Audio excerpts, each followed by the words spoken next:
Le vent hurlait à travers le col de montagne comme un animal blessé, apportant avec lui les premiers signes de l'hiver. La neige tombait en spirale et paresseuse, recouvrant le sentier rocailleux qui serpentait à travers la nature sauvage du Wyoming. La diligence cahotait et gémissait en empruntant ce chemin périlleux, ses roues peinant à trouver prise sur les pierres glissantes recouvertes de givre. À l'intérieur, Evelyn Parker serrait ses mains gantées l'une contre l'autre, essayant de se protéger du froid qui s'infiltrait par toutes les fissures et les interstices. Sa robe de voyage, autrefois en laine bleu marine immaculée, était désormais poussiéreuse et froissée après 3 jours de voyage éprouvant. Elle regardait par la petite fenêtre le paysage hostile, les pins imposants enveloppés de brume, les rochers déchiquetés qui jaillissaient de la terre comme des dents cassées, et les kilomètres infinis de nature sauvage qui semblaient engloutir toute trace de civilisation. À 23 ans, Evelyn avait les traits délicats qui témoignaient d'un raffinement oriental, des cheveux couleur miel retenus sous un modeste bonnet, des yeux verts qui reflétaient plus de tristesse qu'une femme de son âge ne devrait en porter, et des mains plus habituées à la couture qu'au travail manuel. Pourtant, elle se trouvait ici, promise à un avenir aussi incertain que le temps dans les montagnes. Le conducteur, un homme grisonnant nommé Josiah, cria quelque chose d'incompréhensible par-dessus le bruit du vent. La diligence tanguait dangereusement et Evelyn s'agrippa au siège en cuir usé. Elle pensa à la lettre glissée dans son réticule, celle de M. Samuel Travis, le rancher qui avait payé son voyage vers l'ouest, un homme qu'elle n'avait jamais rencontré, mais qu'elle allait bientôt appeler son mari. Mademoiselle Parker, vous êtes hautement recommandée comme une femme de bonne moralité et douée pour les tâches ménagères. Je suis un homme fortuné, mais j'ai peu de temps à consacrer à la cour. Si vous êtes prêt à vous installer dans cette région, je vous offre la sécurité et la respectabilité en tant que mon épouse. La sécurité et la respectabilité. Pas l'amour, pas la compagnie, juste une autre transaction comme celle qui l'avait liée à la servitude après la mort de ses parents. Mais quel autre choix avait-elle? Le travail à l'usine de Boston lui permettait à peine de se nourrir, et les dettes de son défunt mari ne lui avaient laissé que la honte. La diligence heurta une profonde ornière et fit une violente embardée. Evelyn entendit Josiah jurer, tandis que les chevaux hennissaient de détresse. Par la fenêtre, elle voyait qu'ils étaient entrés dans un étroit canyon dont les parois se refermaient comme un piège. La neige tombait plus fort maintenant, en gros flocons qui obscurcissaient la piste devant eux. « Tenez-vous bien, mademoiselle. » La voix de Josiah fut portée par le vent. Le temps tourne au vinaigre. Les mots avaient à peine atteint ses oreilles qu'elle sentit la diligence s'incliner à un angle impossible. Le temps sembla ralentir alors que le monde basculait sur le côté. Le cri d'Evelyn se perdit dans la cacophonie du bois qui se brisait. Les chevaux terrifiés et le dernier cri de Josiah. La diligence roula une fois, 2 fois, avant de s'immobiliser contre un énorme rocher. L'obscurité l'envahit. Lorsqu'elle reprit conscience, la douleur était vive et insistante dans ses côtes et son épaule. Evelyn ouvrit les yeux et se retrouva à moitié ensevelie sous la neige. La calèche renversée formait une silhouette sombre sur le paysage blanc. Les chevaux avaient disparu. Leur harnais s'était rompu. Josiah. Elle ne voyait qu'une forme immobile coincée sous les débris. Josiah. Sa voix n'était qu'un murmure. Elle rampait vers lui, ignorant la douleur dans ses côtes. Mais un seul regard sur ses yeux vitreux et l'angle anormal de son cou lui apprit tout ce qu'elle avait besoin de savoir, seule. Elle était seule dans la nature sauvage, alors que la nuit tombait et qu'une tempête se préparait. Sa valise s'était ouverte, dispersant ses maigres possessions dans la neige. Elle rassembla ce qu'elle pouvait avec ses mains tremblantes. Un châle en laine, la Bible de sa mère, la lettre de Samuel Travis, désormais maculée d'humidité. Le froid s'infiltrait déjà à travers ses vêtements, engourdissant ses doigts. Si elle savait qu'elle devait trouver un abri ou périr. Mais dans quelle direction? La piste avait disparu sous la neige fraîche et les parois du canyon ne lui donnaient aucun indice. Evelyn se releva péniblement, enroulant le châle autour de ses épaules. Chaque pas lui causait une douleur lancinante dans le côté, mais elle continua d'avancer, suivant ce qu'elle espérait d'être la piste. Le vent se leva, lui soufflant de la neige au visage jusqu'à ce qu'elle ne voie presque plus rien. Des heures passèrent, ou peut-être des minutes. Le temps avait perdu tout son sens dans ce vide blanc. Ses forces l'abandonnaient lorsqu'elle trébucha et tomba lourdement dans une congère. Cette fois, elle ne pouvait plus se relever. Le froid ne lui faisait plus mal. Il était presque chaud, l'invitant à se reposer. C'est donc ainsi que tout se termine, pensa-t-elle vaguement. Pas en tant qu'épouse, mais comme une autre victime de la frontière. À travers le voile de neige qui tombait, une silhouette se matérialisa, massive et sombre sur le fond blanc. Au début, elle crut que c'était un ours, et un faible rire s'échappa de ses lèvres bleues. Bien sûr, être dévoré par un ours serait une fin appropriée à sa malchance, mais la silhouette se déplaçait avec une intention humaine, et lorsqu'elle se rapprocha, elle vit qu'il s'agissait d'un homme. Non, plus qu'un homme, un géant vêtu de fourrure et de cuir, un fusil en bandoulière sur son large dos. Son visage était caché sous un chapeau à large bord et l'ombre d'une barbe fournie. Mais ses mouvements étaient assurés malgré le sol traître. Il s'arrêta lorsqu'il la vit, immobile comme une statue pendant un long moment. Puis il se remit en mouvement, réduisant la distance à grands pas. Evelyn essaya de parler, de demander de l'aide, mais aucun mot ne sortit. L'homme des montagnes s'agenouilla à côté d'elle, et elle aperçut ses yeux de la couleur du ciel hivernal, d'un bleu pâle et indéchiffrable. Sans un mot, il ôta son lourd manteau et l'enveloppa dedans, sa chaleur presque douloureuse contre sa peau gelée. Puis, comme si elle ne pesait rien, il la souleva dans ses bras. « S'il vous plaît », parvint-elle à articuler entre deux claquements de dents. Le coach, Josiah, l'a vu, dit-il d'une voix grave qui semblait venir du fond de sa poitrine. Il est hors d'état d'être secouru. Pas vous. Le voyage qui suivit fut d'un flou de blanc et de froid, rythmé par sa respiration régulière. Evelyn perdait et reprenait conscience, consciente seulement des bras puissants qui la maintenaient en sécurité et du retour progressif d'une chaleur bienfaisante. Lorsqu'elle rouvrit complètement les yeux, elle était allongée sur un lit de fourrure devant un feu crépitant. L'espace était petit mais bien construit. Une cabane en rondins ajustée et calfeutrée avec de la boue, avec des outils et des provisions soigneusement accrochés au mur. L'odeur de la fumée de bois et de pain emplissait ses narines. L'homme des montagnes était assis sur un tabouret près du feu, occupé à travailler quelque chose avec un couteau. Elle pouvait maintenant le voir clairement. Ses traits burinés témoignaient de nombreuses années passées au grand air. Ses cheveux noirs tombaient sur son col, ses mains étaient marquées par le travail acharné. Il était plus jeune qu'elle ne l'avait d'abord pensé, peut-être 35 ans, mais la vie sauvage l'avait marqué. « Tu es réveillé. » Il ne leva pas les yeux de son travail. « Tant mieux. Je n'étais pas sûr que tu t'en sortirais. »« Où suis-je? »« Chez moi. À environ 8 kilomètres de l'endroit où ta calèche a fait une chute. » 8 kilomètres. Evelyn lutta pour se redresser, haletant sous l'effet de la douleur dans ses côtes. « Mais je dois... » « Monsieur Travis m'attend à Cedar Ridge. » Cette fois, il la regarda, ses yeux pâles l'observant avec une intensité qui la poussa à remonter la couverture. La tempête ne va pas s'arrêter avant plusieurs jours. Et même après, les sentiers seront bloqués par l'épave. Vous n'irez nulle part. La réalité de sa situation la frappa de plein fouet. Elle était seule dans une cabane avec un inconnu, un montagnard qui vivait loin de la civilisation. Sa réputation déjà fragile serait ruinée. « Je ne peux pas rester ici, dit-elle, même si elle-même entendait la futilité de ses paroles. Vous ne pouvez pas partir non plus. » Il retourna à son travail, sculptant quelque chose dans un morceau de bois de serre. « À moins que vous n'ayez envie de mourir de froid, mais ce n'est pas convenable. » Cela lui valut un son qui aurait pu être un rire. « La bienséance n'a pas beaucoup d'importance ici, mademoiselle. OK, de la survie qui compte. » Il se leva et se dirigea vers une étagère où étaient rangées diverses provisions.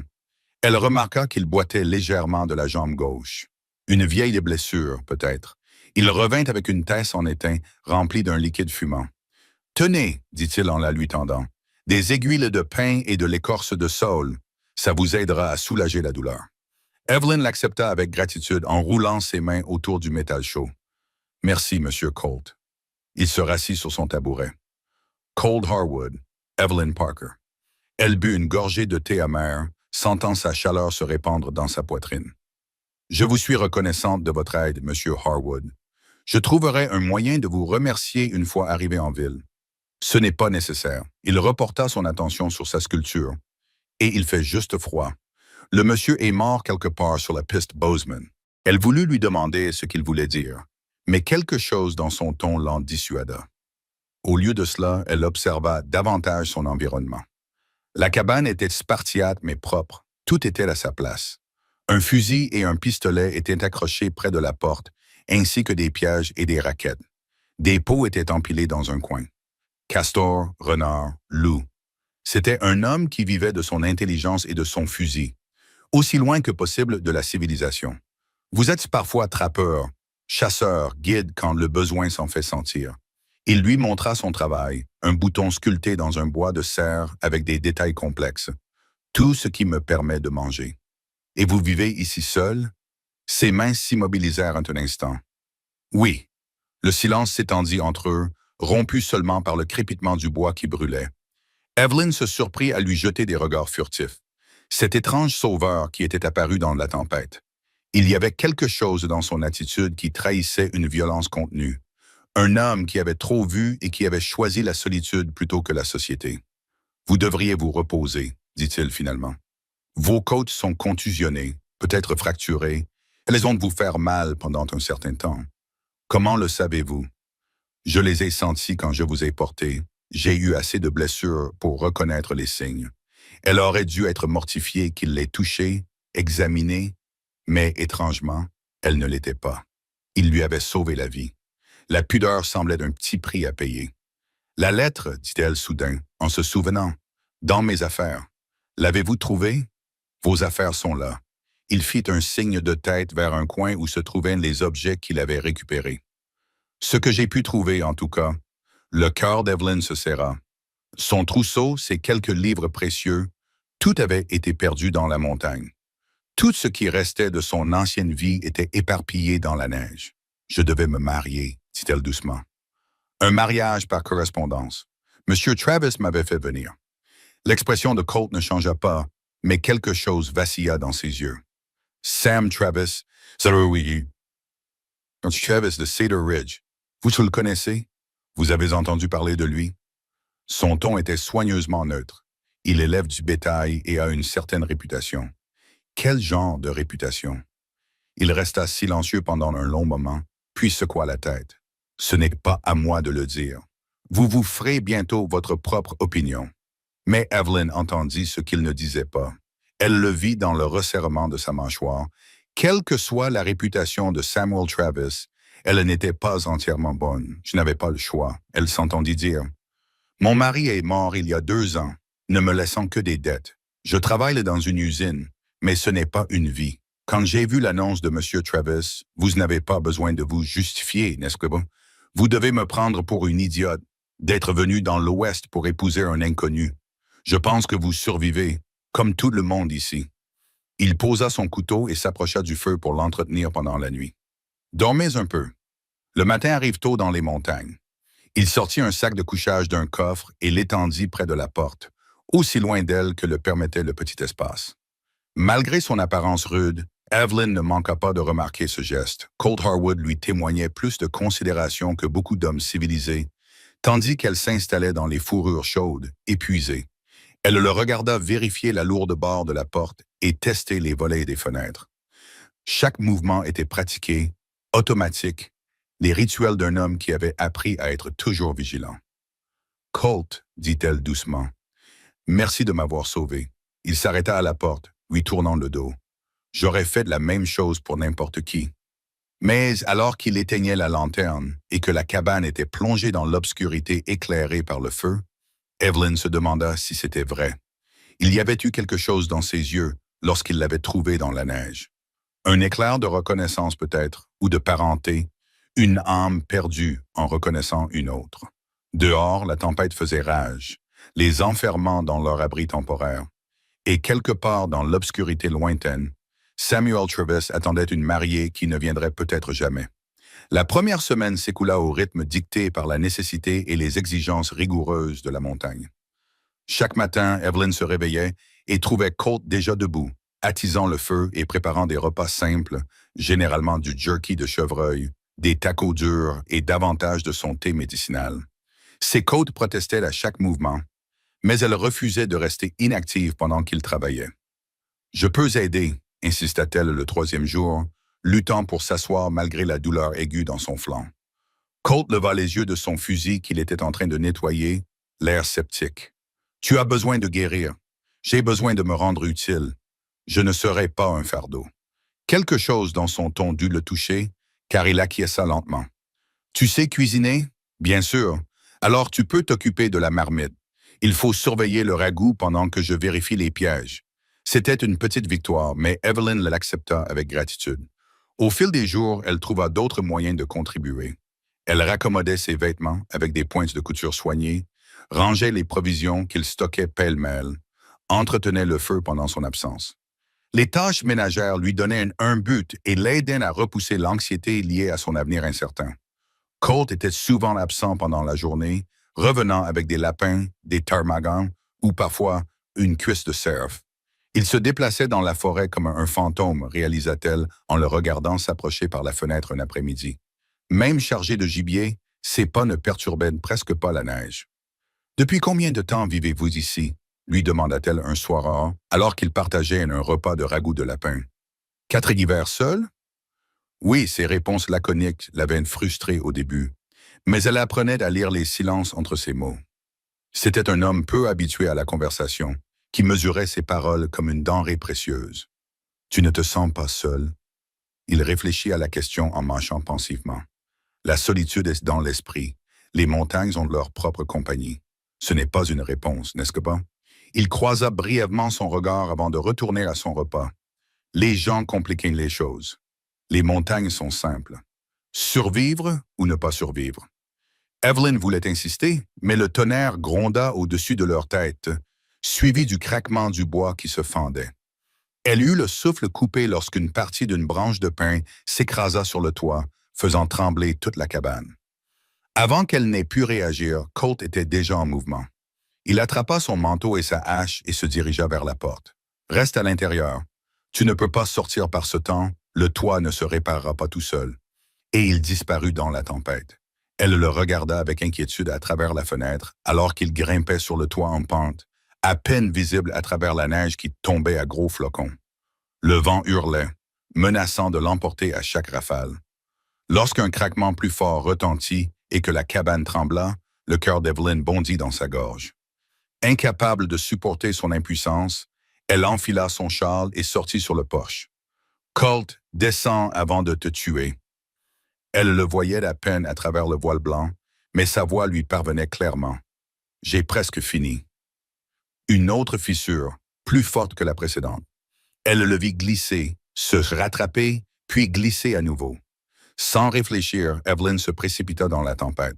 Le froid la frappa comme un coup physique, lui coupant le souffle, mais elle continua d'avancer. « Où est l'échelle? » cria-t-elle. « Sur le mur latéral! » Elle la trouva. C'était une construction rudimentaire faite de poteaux attachés ensemble.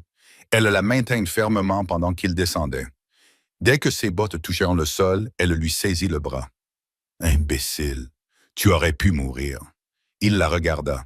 De la neige s'était accumulée dans sa barbe. Ses yeux pâles reflétaient quelque chose d'indéchiffrable. « Tu es sorti.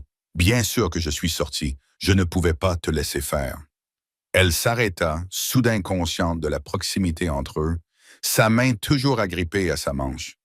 Le moment s'étira entre eux, chargé d'une tension qui n'avait rien à voir avec la tempête. Puis Colt libéra doucement son bras et la guida à l'intérieur. « Tu vas attraper la mort, dit-il d'un ton bourru en ajoutant du bois dans le feu. J'aurais dû rester à l'intérieur, tout comme tu aurais dû attendre le matin pour réparer le toit. » Se presque rire à nouveau. « Tu marques un point. » Ils se tenaient là, trempés devant le feu, et Evelyn prit conscience que ses vêtements mouillés collaient à sa peau. Elle se dirigea vers son coin, tournant le dos pour enfiler sa seule robe sèche. Elle pouvait entendre Colt faire de même, le bruissement du tissu et du cuir étrangement intime dans ce petit espace. Quand elle se retourna, il était en train de suspendre leurs vêtements mouillés près du feu. La normalité domestique de la situation lui fit l'effet d'un couple marié affrontant ensemble une tempête. Cette pensée lui fit monter le sang aux joues. « Ton épaule, remarqua-t-elle. Tu saignes. » Il jeta un coup d'œil à la déchirure de sa chemise, d'où suintait du sang. « Une branche m'a accroché. Ce n'est rien. Ce n'est pas rien. Assieds-toi. » Son ton ne souffrait aucune discussion, et à sa grande surprise, il obéit. Elle trouva ses fournitures médicales, rudimentaires mais efficaces, et se mit à nettoyer la blessure. Si près. Elle pouvait sentir l'odeur de la fumée de bois et du pain sur sa peau, voir les fines raides autour de ses yeux qui s'accentuaient lorsqu'il grimaçait. Vous avez les mains douces, dit-il doucement. Ma mère était infirmière. Avant de se marier, elle m'a appris. Une compétence utile ici. Oui, elle noua le bandage, ses doigts s'attardant peut-être un peu trop longtemps. Voilà. Essayez de ne pas la rouvrir avec vos exploits héroïques. Il attrapa sa main alors qu'elle se retirait, ses doigts cailleux chauds contre les siens. Merci. Deux mots simples, mais la façon dont il les prononça, douce et sincère, fit battre son cœur plus fort. Elle se dégagea et s'affaira à ranger les fournitures. Cette nuit-là, le sommeil la fuyait. La tempête était passée, laissant place à un silence inquiétant, seulement rompu par la respiration régulière de Colt. Elle observa son visage endormi à la lueur mourante du feu. Cet homme étrange et silencieux qui lui avait sauvé la vie sans rien demander en retour. Qui était-il vraiment? Qu'est-ce qui l'avait poussé à mener cette existence solitaire? Le lendemain matin, le ciel était dégagé et il faisait un froid glacial. Colt annonça qu'il devait partir chasser. Leur réserve de viande était presque épuisée et ils seraient absents presque toute la journée. « Je te laisse le pistolet », dit-il en vérifiant son fusil. « Tu sais t'en servir. » « Vise et appuie sur la gâchette, dit-il avec un sourire presque esquissé. « C'est assez simple. Verrouille la porte derrière moi. N'ouvre à personne d'autre que moi. Qui d'autre pourrait être ici? » Son expression s'assombrit. Personne, espérons-le, mais les montagnes ont leur lot d'hommes qu'il vaut mieux éviter. Après son départ, Evelyn se sentit agitée. Elle rangea la cabane déjà bien ordonnée, répara tout ce qui pouvait l'être, mais les heures s'écoulaient lentement. Finalement, elle se tourna vers les quelques livres qui se trouvaient sur son étagère. Une Bible usée par l'usage, un traité sur le pistage et, étonnamment, un volume de sonnettes de Shakespeare. Elle était plongée dans la poésie lorsqu'elle entendit des pas sur le porche. Il était trop tôt pour que Colt revienne et les pas étaient différents, plus légers, plus hésitants. « Bonjour la cabane », dit une voix masculine. « Ce n'est pas Colt. Il y a quelqu'un ?» Le cœur d'Evelyn se mit à battre à toute vitesse. Elle se dirigea vers la fenêtre et regarda dehors avec précaution. Un inconnu se tenait dehors, mince, l'air nerveux, vêtu de vêtements de ville inadaptés au temps.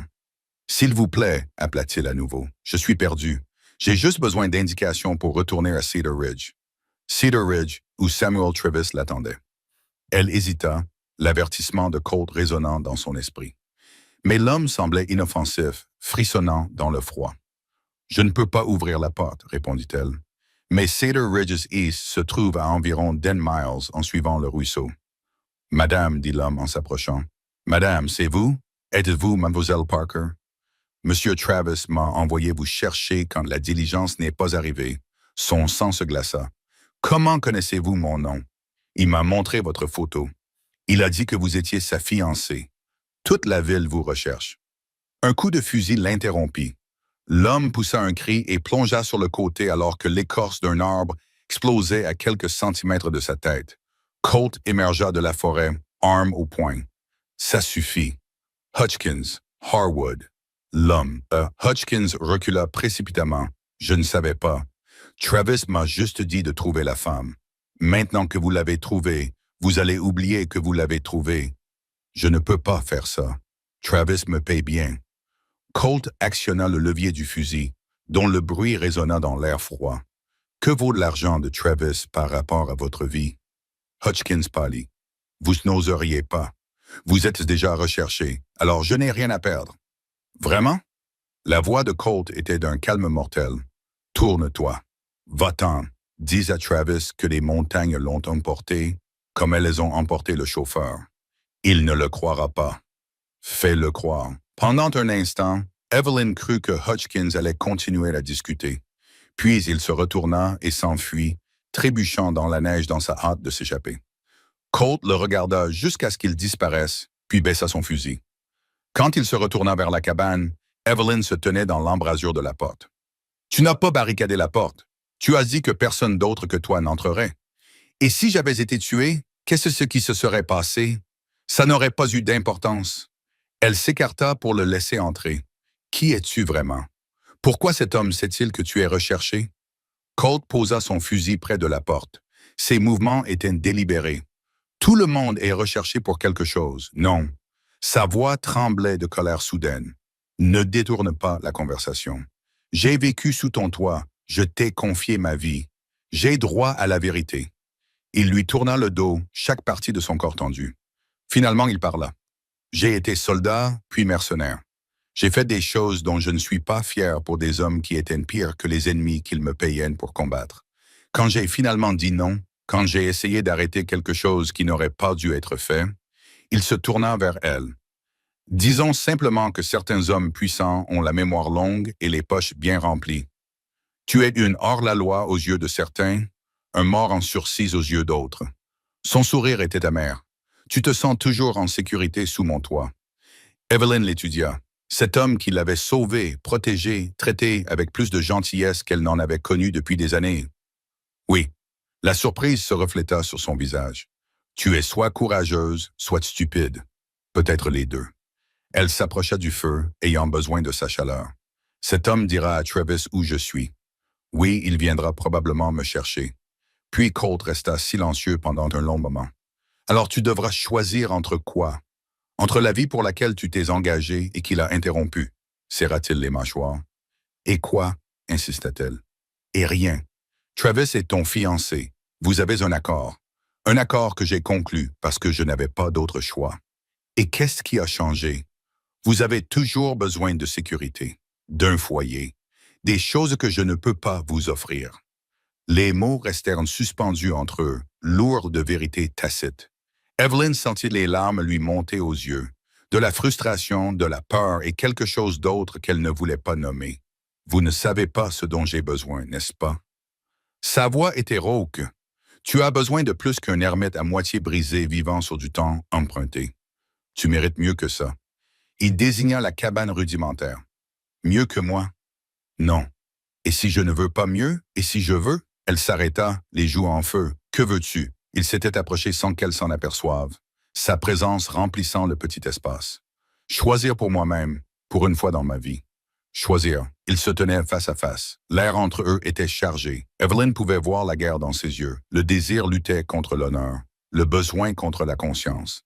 Elle leva la main vers sa joue, sentant la rugosité de sa barbe, la chaleur de sa peau. Evelyn, son nom était un avertissement sur ses lèvres. « Je ne te demande pas de promesses, murmura-t-elle. Je ne te demande pas l'éternité. Je te demande simplement d'arrêter de décider ce qui est le mieux pour moi. » Pendant un instant, elle crut qu'il allait s'éloigner. Puis sa main recouvrit la sienne, la pressant contre son visage. « Tu ne sais pas ce que tu me demandes, alors montre-moi. » Il scruta ses yeux, à la recherche d'un doute, d'une peur. N'en trouvant aucun, il baissa lentement la tête, lui laissant le temps de reculer. Au lieu de cela, elle se mit sur la pointe des pieds pour l'embrasser. Le baiser fut d'abord doux, presque hésitant, comme s'il avait peur qu'elle ne se brise. Puis ses bras s'enroulèrent autour de son cou et toute retenue disparut. Il l'attira contre lui, et le baiser s'intensifia, devenant avide et désespéré. Elle pouvait goûter la solitude et le désir, sentir le tremblement de ses mains qui encadraient son visage. Quand ils se séparèrent enfin, tous deux haletants, Evelyn eut l'impression que le monde avait basculé. Tout ce qu'elle croyait savoir sur le devoir et le désir, sur ce qu'elle devait vouloir par opposition à ce qu'elle voulait réellement, avait changé à cet instant. « Ça complique les choses, » dit Colt d'un ton bourru. Tout était déjà compliqué. Il posa son front contre le sien, les mains toujours posées sur son visage. Travis n'abandonnera pas. Les hommes comme lui n'abandonnent jamais. Alors, Lord, nous affronterons ce qui nous attend. Ensemble. Il s'écarta pour la regarder. Son expression reflétait à la fois l'émerveillement et l'inquiétude. Tu dis ça maintenant. Je le dis parce que je le pense. Elle posa sa main sur son cœur et sentit ses battements rapides. J'ai été échangé, vendu et troqué toute ma vie. Laisse-moi choisir, Colt. Juste cette fois, laisse-moi choisir. Il la serra plus fort dans ses bras, et elle sentit qu'il s'abandonnait à elle. À cela, à la possibilité d'une chose qu'aucun d'eux n'avait osé espérer. Dehors, la nuit commençait à tomber, apportant avec elle de la neige fraîche et les hurlements lointains des loups. Mais à l'intérieur de la cabane, enlacée devant le feu, Evelyn se sentait plus réchauffée qu'elle ne l'avait été depuis des années. Demain apporterait son lot de défis. Travis, la ville, la prime sur la tête de Colt.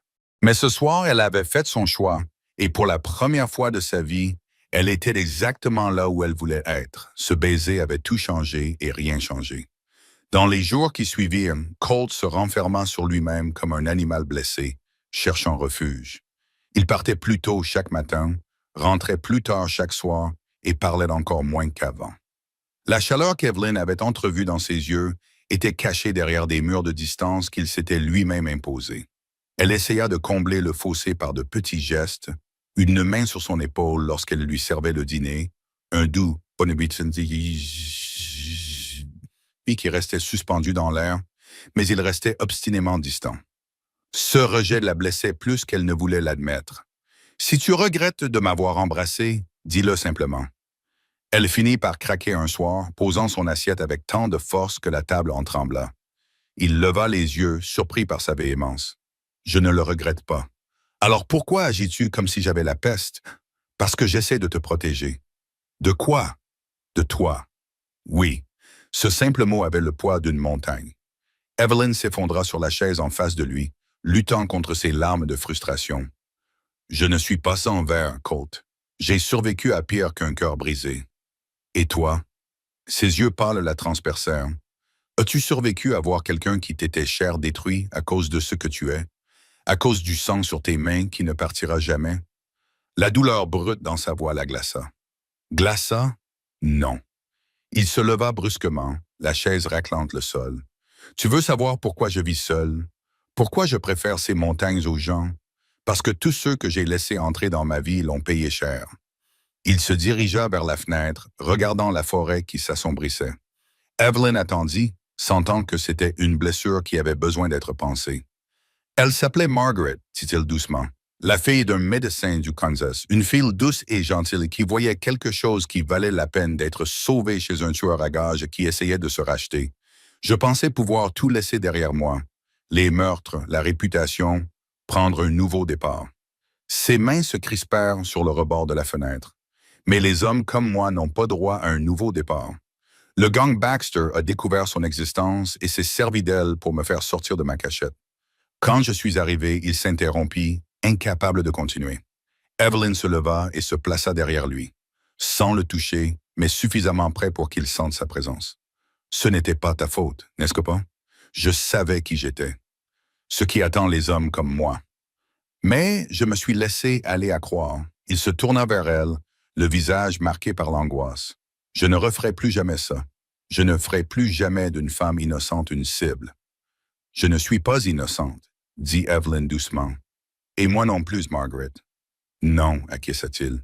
Tu es plus forte, ce qui rend les choses pires, car tu me donnes envie de choses que je n'ai pas le droit de vouloir, comme une vie, une vraie vie, pas seulement exister. Me réveiller à côté de quelqu'un qui ne recule pas quand je la touche. Des enfants qui n'héritent pas des péchés de leur père. » Sa voix se fit rauque. Des rêves stupides pour un homme dont la tête est mise à prix. Le cœur d'Evelyn se serra pour lui. Cet homme qui avait construit des murs si hauts qu'il ne pouvait pas voir au-delà. La seule chose stupide, c'est de se priver du bonheur à cause de ce qui pourrait arriver. Facile à dire quand on ne sait pas. Alors dis-moi. Elle se rapprocha, assez près pour voir les reflets argentés dans ses yeux bleus. Cesse de me protéger de la vérité et dis-moi tout. Il scruta son visage pendant un long moment, puis acquiesça lentement. Se dirigeant vers le coffre dans le coin, il souleva le double fond dont elle ignorait de l'existence. À l'intérieur se trouvaient les vestiges d'une autre vie, un insigne usé, des papiers militaires, des avis de recherche et un petit dégueuras. Evelyn prit la photo et examina l'image d'un jeune homme debout à côté d'une délicate femme blonde.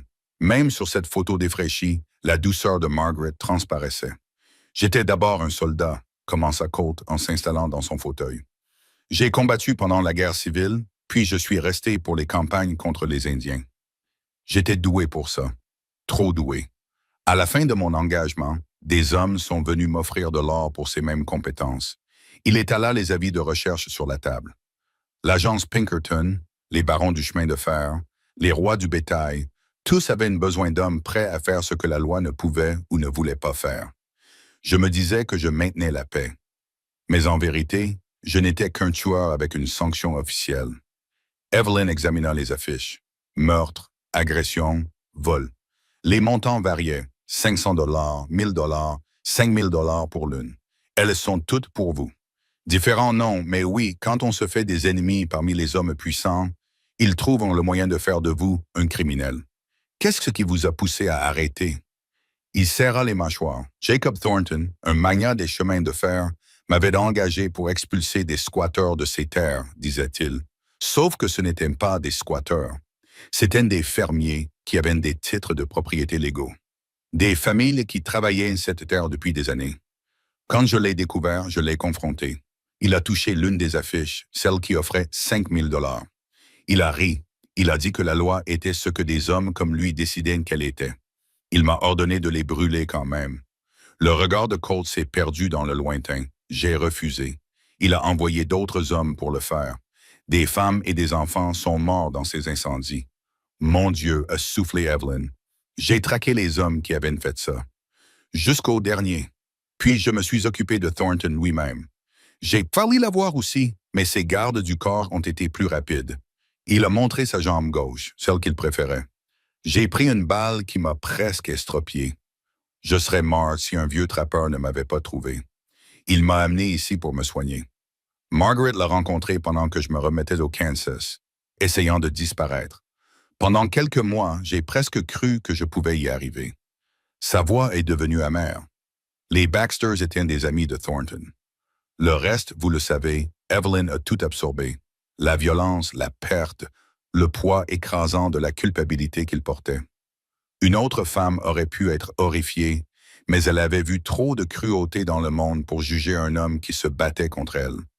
Vous n'êtes plus cet homme, dit-moi quand... dit-elle doucement. Ah bon, j'aurais tué Hutchins s'il avait insisté. Je tuerais Travis ou n'importe qui d'autre qui me menacerait. Il s'arrêta, mais elle entendit ce qu'il ne disait pas. Qui me menace? Oui, elle reprit la photo de Margaret et l'étudia. Elle t'aimait. C'est vrai. Dieu seul sait pourquoi. Moi, je le sais. Evelyn reposa doucement la photo, car sous toute cette armure, elle voyait ce que je voyais. Un homme bon portant des blessures qui ne guériront jamais parce qu'il ne le permettra pas. Evelyn, je ne te demande pas de l'oublier. Je ne te demande pas d'arrêter de pleurer. Je te demande simplement d'envisager que peut-être, juste peut-être, tu t'es suffisamment puni. Il la regarda comme si elle avait parlé en langue. Tu ne comprends toujours pas. Travis viendra. D'autres pourraient en suivre. Cette cabane, cette vie, ce n'est pas un conte de fées. C'est dur, dangereux et réel, l'interrompit-elle. Plus réel que tout ce que j'ai jamais connu. Tu crois que ma vie d'avant était un paradis? Vendu à mon premier mari pour payer les dettes de jeu de mon père. J'ai travaillé comme une servante dans sa maison jusqu'à ce que la fièvre l'emporte. Puis l'usine, 16 heures par jour jusqu'à ce que mes doigts saignent, repoussant les contremaîtres qui pensaient que mon salaire incluait d'autres services. C'était maintenant au tour de Colt d'avoir l'air bouleversé. Evelyn, j'ai connu la faim, le froid, le désespoir. J'ai été un bien, une marchandise, mais jamais une personne, jusqu'ici, jusqu'à toi. Elle contourna la table pour se placer devant lui. Tu penses me protéger? Je ne me suis jamais senti aussi en sécurité que dans cette cabane avec toi. Tu n'es pas en sécurité, pas avec moi. Alors laisse-moi choisir. Ils se regardèrent fixement, traversant des années de douleur et de perte. Deux âmes blessées reconnaissant leur âme sœur. Puis Colt tendit lentement la main, qui tremblait légèrement, et lui caressa la joue. Tu me terrifies, admit-il, plus que tous les hommes que j'ai affrontés, plus que toutes les balles que j'ai esquivées. Tu me donnes de l'espoir, et l'espoir est dangereux pour les hommes comme moi. Alors sois dangereuse avec moi. Il l'attira sur ses genoux et enfouit son visage dans ses cheveux. Elle sentit le frisson qui le parcourut. Au moment où ces barrières s'effondrèrent enfin, ils se serrèrent l'un contre l'autre, tandis que le feu s'éteignait. Sans parler, sans en avoir besoin, une compréhension plus profonde que les mots circulait entre eux. Plus tard, alors qu'Evelyn préparait leur repas simple, elle se surprit à fredonner, ce qu'elle n'avait pas fait depuis des années. Colt l'observait depuis sa chaise et elle le surprit en train de sourire. Quoi? Rien, juste ça. C'est bien. Des mots si simples, mais qui la réchauffaient plus que n'importe quelle déclaration fleurie. C'était ce dont elle n'avait jamais osé rêver. Pas la passion ou la romance, mais le partenariat, la compagnie, le plaisir tranquille de partager un espace avec quelqu'un qui n'exigeait ni n'attendait rien, mais acceptait simplement. Cette nuit-là, pour la première fois, Colt ne se retira pas dans son sac de couchage près de la porte. Quand Evelyn tapota les fourrures à côté d'elle, il hésita un instant avant de la rejoindre. Ils s'allongèrent côte à côte, sans se toucher, sauf là où leurs mains s'entrelacèrent entre eux. « Parle-moi des montagnes, dit-elle doucement. Ce que tu aimes chez elles. » Il resta silencieux si longtemps qu'elle crut qu'il ne répondrait pas. Puis vint l'honnêteté, les montagnes ne mentent pas et ne font pas semblant. Elles sont belles et terribles, et absolument elles-mêmes. Au printemps, lorsque la neige fond, les fleurs sauvages tapissent les prairies, les castillejas, les lupins, des fleurs sans nom, les élans amènent leurs petits pourpêtres, les aigles nichent dans les hauts sommets. Sa voix prit une tonalité qu'elle n'avait jamais entendue, presque révérencieuse. Il y a un lac à 2 jours au nord où l'eau est si claire que l'on peut voir les truites naviguer à 6 mètres de profondeur et des grottes avec des cristaux qui captent la lumière comme des étoiles. Des endroits qu'aucun autre homme n'a vus, ou du moins aucun qui ait survécu pour les cartographier. Cela semble magique. Ça l'est, mais c'est aussi brutal. Une erreur, un moment d'inattention, et la montagne vous emporte. Pas de pitié, pas de seconde chance, comme dans la vie. Ouais. Il tourna la tête pour la regarder. Pourrais-tu vivre avec ça? Vraiment vivre avec ça? Pas de magasin, pas de société, pas de confort, sauf celui que nous nous créons nous-mêmes. J'ai connu les magasins et la société. Ils ne m'ont jamais apporté de confort. Elle lui serra la main. Montre-moi tes montagnes. Colt, apprends-moi à y survivre. Tu l'as déjà fait. Tu m'as survécu. Elle rit doucement. Tu n'es pas aussi effrayant que tu le penses. Non, non. Tu es juste un homme qui a oublié qu'il a le droit d'être heureux. Il porta leurs mains jointes à ses lèvres et embrassa doucement ses jointures. Peut-être que tu peux m'aider à m'en souvenir. Peut-être que je peux. Ils s'endormirent ainsi, les mains jointes, le cœur s'ouvrant prudemment. Dehors, la neige recommençait à tomber, les enfermant dans leur petit monde. Mais le matin allait venir, et avec lui, des décisions qui ne pouvaient être reportées indéfiniment. Dans le coffre, caché sous une vieille douleur. Margaret souriait éternellement depuis sa photo. Mais dans le lit, Evelyn respirait doucement, chaudement, vivante. Et pour la première fois depuis des années, le sommeil froid était exempt de fantômes. Le passé serait toujours là, des cicatrices qui douloureuses par temps froid. Mais peut-être, juste peut-être, que l'avenir leur réservait plus que la simple survie. Peut-être leur réservait-il la seule chose qu'aucun d'eux n'avait osé nommer. Un foyer. Le changement dans leur relation était comme l'arrivée du printemps dans les montagnes, progressif puis soudain. Alors qu'auparavant ils se déplaçaient prudemment l'un autour de l'autre, il y avait désormais des contacts fortuits, des regards partagés qui s'attardaient, des moments de bonheur tranquille dont aucun d'eux ne savait qu'il leur manquait. Colt commença à enseigner à Evelyn les compétences dont elle aurait besoin pour survivre dans son monde. Ses mains douces se couvrirent de callosité, elle apprit à poser des pièges et à nettoyer le gibier. Elle apprit à lire le temps dans la formation des nuages, à s'orienter grâce aux étoiles, à se déplacer dans la neige sans s'épuiser. C'est ainsi qu'il l'instruisit un matin frais, ajustant sa prise sur le fusil, stable contre son épaule. Ne lutte pas contre le poids. Laisse-le s'installer. Elle appuya sur la gâchette et le tir manqua sa cible. L'écorce d'un arbre à 3 mètres de sa cible explosa. « Je suis nul. » Tu apprends. Ses mains recouvrirent les siennes, guidant sa visée. « Respire. Trouve ton rythme. Le fusil n'est qu'une extension de toi-même. » Cette fois, lorsqu'elle tira, la pomme de pin qu'elle visait vola en éclats. « J'ai réussi. » Elle se retourna dans ses bras, le visage rayonnant de triomphe. « Oui, tu as réussi. » Il sourit. Un vrai sourire qui transforma ses traits burinés. « Encore quelques semaines d'entraînement. Tu me dépasseras. » J'en doute. Mais elle était ravie à la fois par son accomplissement et par la fierté qu'elle lisait dans ses yeux. Ils retournaient à la cabane lorsque Colt s'arrêta soudainement, la tête penchée. À l'intérieur maintenant. Elle avait appris à ne pas remettre en question ce ton. Ils se déplacèrent rapidement. La main de Colt sur son dos. L'urgence dans chaque ligne de son corps. Une fois à l'intérieur, il barricada la porte et se dirigea vers la fenêtre. Qu'y a-t-il? Des chevaux. 3, peut-être 4. Il remonte le sentier. Son sang se glaça. Travis. Peut-être. Il vérifiait déjà les armes. Ses mouvements étaient efficaces et mortels. Ou des chasseurs de primes. Cette affiche à 5 000 $ attire l'attention. Que faisons-nous? Il lui mit le pistolet dans les mains. Souviens-toi de ce que je t'ai appris.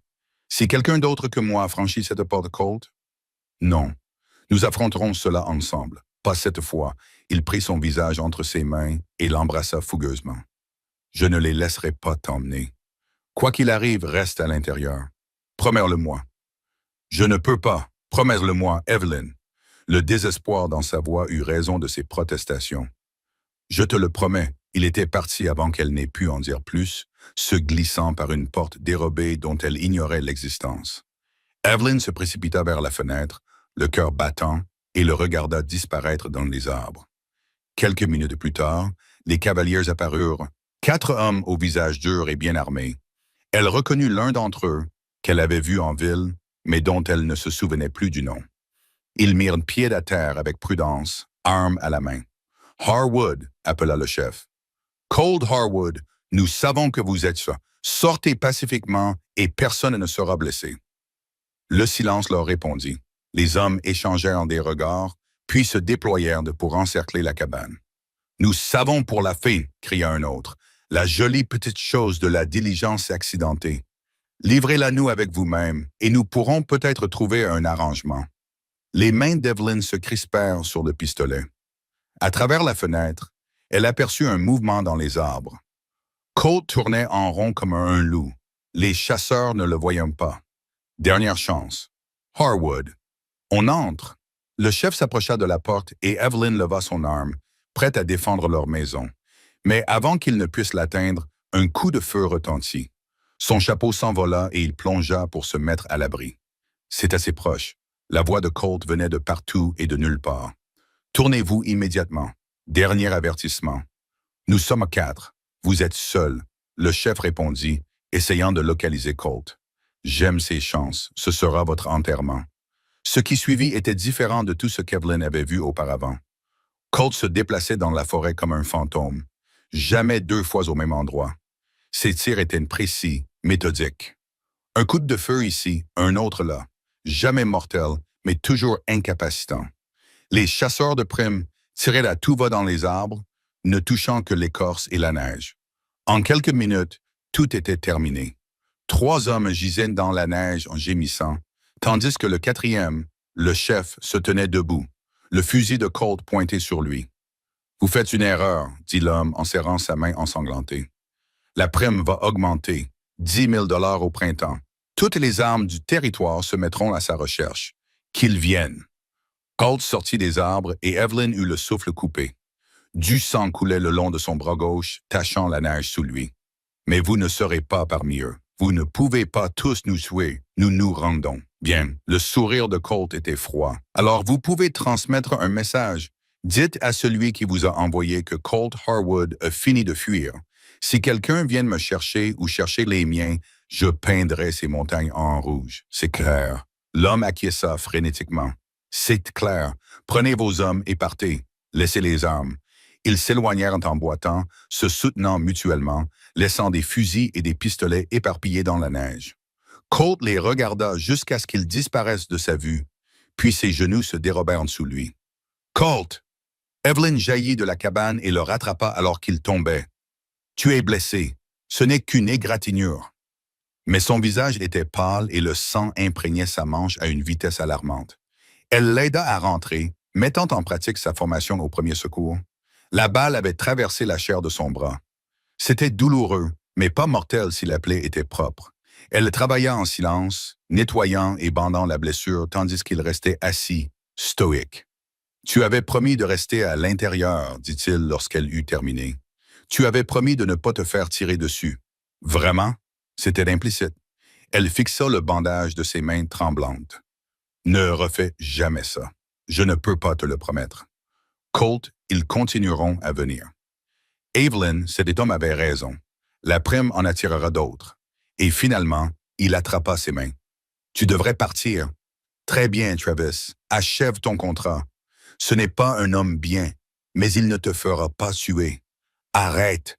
J'essaie de te sauver la vie. Et j'essaie de sauver la tienne. Les mots jaillirent de sa bouche avec une force inattendue. Tu ne comprends pas? Il n'y a pas de vie pour moi sans toi. Plus maintenant. Il la fixa du regard, quelque chose de brut et de vulnérable dans les yeux. Evelyn, je t'aime. Les mots restèrent suspendus dans l'air entre eux, irrévocables. Je sais que c'est trop tôt, trop rapide, trop tout, mais je t'aime, Cole Harwood. Et si tu penses que je vais te quitter maintenant, tu es plus bête que ces chasseurs de Prime. Il l'attira contre lui avec son bras valide, enfouissant son visage dans ses cheveux. Elle le sentit frissonner. Elle sentit le moment où il cessa de lutter contre ce qui existait entre eux. « Dis-le, murmura-t-elle. S'il te plaît, juste une fois. Je t'aime. » Les mots semblaient lui arracher la gorge. « Que Dieu me vienne en aide. Je t'aime plus que la vie. » Ils se serrèrent l'un contre l'autre, tandis que l'après-midi laissait place au soir. Deux personnes trouvant refuge non seulement contre la tempête extérieure, mais aussi contre des tempêtes intérieures. Lorsqu'ils se séparèrent enfin, Evelyn vit sa propre détermination se refléter dans ses yeux. « Alors, que faisons-nous » demanda-t-elle. « Nous survivons ensemble. » Il lui caressa doucement le visage. « Mais cela signifie partir, s'enfoncer plus profondément dans les montagnes où ils ne pourront pas nous suivre. Vivre dans des conditions encore plus difficiles qu'ici, tant que c'est avec toi. » Cette nuit-là, ils firent l'amour pour la première fois. Non pas avec la passion désespérée de ceux qui risquent de tout perdre, mais avec la tendresse prudente de ceux qui ont tout trouvé. À la lueur vacillante du feu, des mains marquées de cicatrices caressaient une peau douce et des doigts délicats suivaient le tracé d'anciennes blessures. Ils s'unirent comme les deux moitiés d'un objet brisé qui se reconstitue, et dans cette union, ils trouvèrent non seulement du plaisir, mais aussi la paix. Ensuite, ils restèrent enlacés, planifiant leur fuite. Au printemps, ils voyageraient vers le nord jusqu'au lac que Colt avait décrit et les construiraient une nouvelle maison dans un endroit préservé de l'homme et de la loi. Ce serait difficile, plus difficile que tout ce qu'Evelyn avait connu, mais ce serait à eux. « Aucun regret ?» demanda Colt en déposant un baiser sur sa tempe. « Aucun. Toi seulement de ne pas t'avoir trouvé plus tôt. » Elle sourit contre sa poitrine. « Tu m'as trouvé exactement au moment où tu devais le faire. » Dehors, les loups hurlaient au loin. Ce n'était pas une menace, mais une sérénade. Des voix sauvages s'élevaient pour célébrer la nuit et dans la cabane. Deux cœurs battaient à l'unisson. Ils n'étaient plus seuls dans la nature sauvage, mais chez eux dans les bras l'un de l'autre. Le monde viendrait les chercher. Travis n'abandonnerait pas facilement. Et les hommes qui voulaient la tête de Colt non plus. Mais ce soir, rien de tout cela n'avait d'importance. Ce soir, il n'y avait que cette peau contre cette peau, ce souffle contre ce souffle, et cet amour qui fleurissait avec férocité et de manière inattendue dans le cœur gelé des montagnes. Demain, ils emballeraient ce qu'ils pouvaient transporter et disparaîtraient dans le silence blanc des sommets. Mais ce soir, ils savaient l'un l'autre, et cela suffisait, plus que suffisant. C'était tout. 3 semaines passèrent dans une paix trompeuse. La neige fondit progressivement, révélant des parcelles de terre brune et des premières pousses courageuses de l'herbe printanière. Le bras de Colt guérissait bien grâce aux soins d'Evelyn, et ils continuaient leurs préparatifs pour partir, fumant de la viande pour le voyage, renforçant leur sac à dos, étudiant les cartes dessinées à la main que Colt avait réalisées au fil des ans. Ils avaient baissé leur garde. C'était leur erreur. Le matin où Samuel Travis arriva, Evelyn lavait des vêtements dans le ruisseau, tandis que Colt réparait des pièges en amont. Le premier signe de problème fut le silence. Pas d'oiseaux, pas de petits bruissements dans les broussailles. Quand elle a réalisé le danger, il était trop tard, Mlle Parker. Elle s'est retournée et a vu Travis assis sur son cheval à moins de 20 mètres, flanqué de 2 hommes armés. Il était exactement comme elle l'avait imaginé d'après ses lettres, grand, bien habillé, avec des yeux gris froids et une bouche fine qui semblait incapable de sourire sincèrement. « Monsieur Travis. » Elle a gardé une voix calme, même si son cœur battait à tout rompre. Le pistolet était dans la cabane. « Inutile. Vous m'avez donné du fil à retordre. Il mit pied à terre avec une désinvolture étudiée. Cela fait 3 mois que j'attends. C'est mauvais pour la réputation d'un homme. Se faire poser un lapin par une épouse commandée par correspondance. J'ai eu un accident. Je sais tout de l'accident et de votre sauvetage. Ses lèvres se tordirent sur le dernier mot. Vous jouez à la dinette avec ce meurtrier de Harwood. Pensiez-vous que je ne le découvrirais pas? Je ne te dois rien. Nous ne nous sommes jamais mariés. Tu me dois tout. Sa voix se durcit. J'ai payé ton voyage. Je t'ai acheté en toute légalité. Tu m'appartiens de droit. Je ne suis pas une marchandise que l'on achète, n'est-ce pas? Il s'approcha d'elle et elle sentit l'odeur du tabac et de la pommade. Comment appelles-tu une femme qui se vend par correspondance? Au moins, elles sont honnêtes au sujet de leur métier. La gifle claqua sur son visage avant qu'Evelyn ne réalise qu'elle avait bougé. Travis toucha sa joue brûlante, les yeux dangereusement plissés. Tu vas le regretter. Je regrette beaucoup de choses. Ça n'en fera pas partie. Il attrapa son bras, les doigts s'enfonçant brutalement. Où est-il? Où est Harwood? Parti. Il est parti il y a plusieurs jours. Menteuse. Il la secoua violemment. Sa fumée s'élevait encore de cette cabane. Tu me prends pour un idiot? Lâche-la. La voix de Colt retentit derrière eux. Un silence de mort. Travis se retourna, entraînant Evelyn avec lui pour s'en servir de bouclier. Ces hommes levèrent leurs fusils. Le célèbre Harwood Lefroy. Travis resserra son étreinte, faisant pleurer Evelyn. Tu n'as pas l'air très impressionnant, juste un autre rat des montagnes qui pensait pouvoir prendre ce qui m'appartient. J'ai dit, lâche-la. Colt n'avait pas sorti son arme, mais chaque partie de son corps était tendue. Ou quoi? Tu vas tirer à travers elle pour m'atteindre? Travis rit. Je ne pense pas. Lâchez vos armes. Toutes. Colt serra la mâchoire, mais détacha lentement son ceinturon, le laissant tomber. Le fusil suivit. Bon chien. Maintenant, voici ce qui va se passer. La dame vient avec moi, comme prévu. Vous pouvez retourner dans votre trou et vous estimer heureux que je ne demande pas à mes hommes de vous abattre sur place. Non. Evelyn se débattit pour se libérer de son emprise. Je ne viendrai pas avec vous. Tu n'as pas le choix. Travis fit signe à ses hommes. Attachez-lui les mains. Elle apprendra vite à bien se comporter. L'un des hommes descendit de cheval et sortit une corde. Alors qu'il s'approchait, Evelyn vit Colt tendre l'oreille, calculant les distances et les probabilités. Elle croisa son regard, essayant de l'avertir.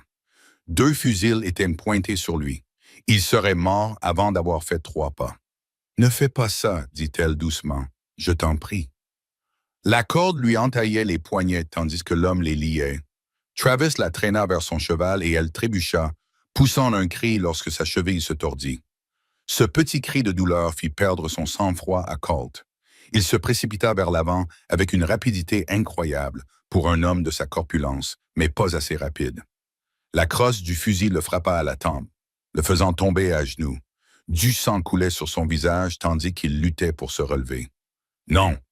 Evelyn se débattit pour échapper à l'emprise de Travis. Laisse-le tranquille, espèce de salaud. Travis sortit son pistolet et visa la tête de Colt. Mais même les montagnards meurent quand on leur met une balle dans la tête. Si tu le tues, je ne cesserai jamais de te combattre. La voix d'Evelyn tremblait de rage. Chaque jour, chaque heure, je ferai de ta vie un enfer. Travis réfléchit. Tu as peut-être raison. La mort est trop rapide. Il rangea son arme et fit signe à ses hommes. Battez-le. Assurez-vous qu'il se souvienne du prix à payer pour avoir touché ce qui m'appartient. Ce qui suivit resta gravé dans la mémoire d'Evelyn. Les 2 hommes étaient méthodiques, professionnels, se relayant à coups de poing et de bottes, tandis que Travis la maintenait en place, la forçant à regarder. Colt riposta d'abord, assénant plusieurs coups solides, mais finalement, le nombre fit de la différence. Il tomba et resta à terre, recroquevillé pour se protéger, tandis que les coups continuaient. « Arrêtez !» sanglota Evelyn, sans se soucier de sa fierté. « Je vous en prie, vous êtes en train de le tuer. »« C'est le but, » répondit Travis d'un ton conversationnel. « Mais je suppose qu'on devrait laisser quelque chose au loup. » Il fit signe à ses hommes d'arrêter. Colt gisait immobile dans la neige ensanglantée, respirant bruyamment, par halètements humides. L'un des hommes lui cracha dessus. « En selle !» ordonna Travis. « Nous avons perdu assez de temps ici. » Il traîna Evelyn jusqu'à son cheval, la souleva pour l'installer en selle avant de monter derrière elle. Elle se tordit pour essayer de voir Colt, mais le corps de Travis lui bloquait la vue. Il est encore en vie, si tu te poses la question, dit Travis à son oreille, mais il ne le restera pas longtemps. Les hommes blessés à l'abdomen meurent lentement ici. Des heures d'agonie, à réclamer de l'eau, de la pitié, la mort. Une fin appropriée pour un tueur, tu ne crois pas? Tu es un monstre. Je suis un homme d'affaires, et tu es un investissement que j'ai l'intention de rentabiliser. Il épéronna son cheval. Tu ferais mieux de l'oublier. Ta vie est avec moi maintenant. Alors qu'il s'éloignait, Evelyn aperçut Colt une dernière fois. Il avait réussi à lever la tête, et leurs regards se croisèrent à travers la distance. À cet instant, elle vit tout. L'amour, l'angoisse et la promesse que ce n'était pas fini. Puis les arbres se refermèrent entre eux, et il disparut. Le voyage jusqu'à Cedar Ridge prit 2 jours de chevauchée difficile. Travis garda les mains d'Evelyn liées et son cheval attaché au sien, la traitant davantage comme un animal capturé que comme une femme. Ces hommes chevauchaient derrière, riant et faisant des blagues grossières sur la façon de dompter la sauvage Philly. « Tu es très silencieuse, » observa Travis alors qu'il campait la première nuit.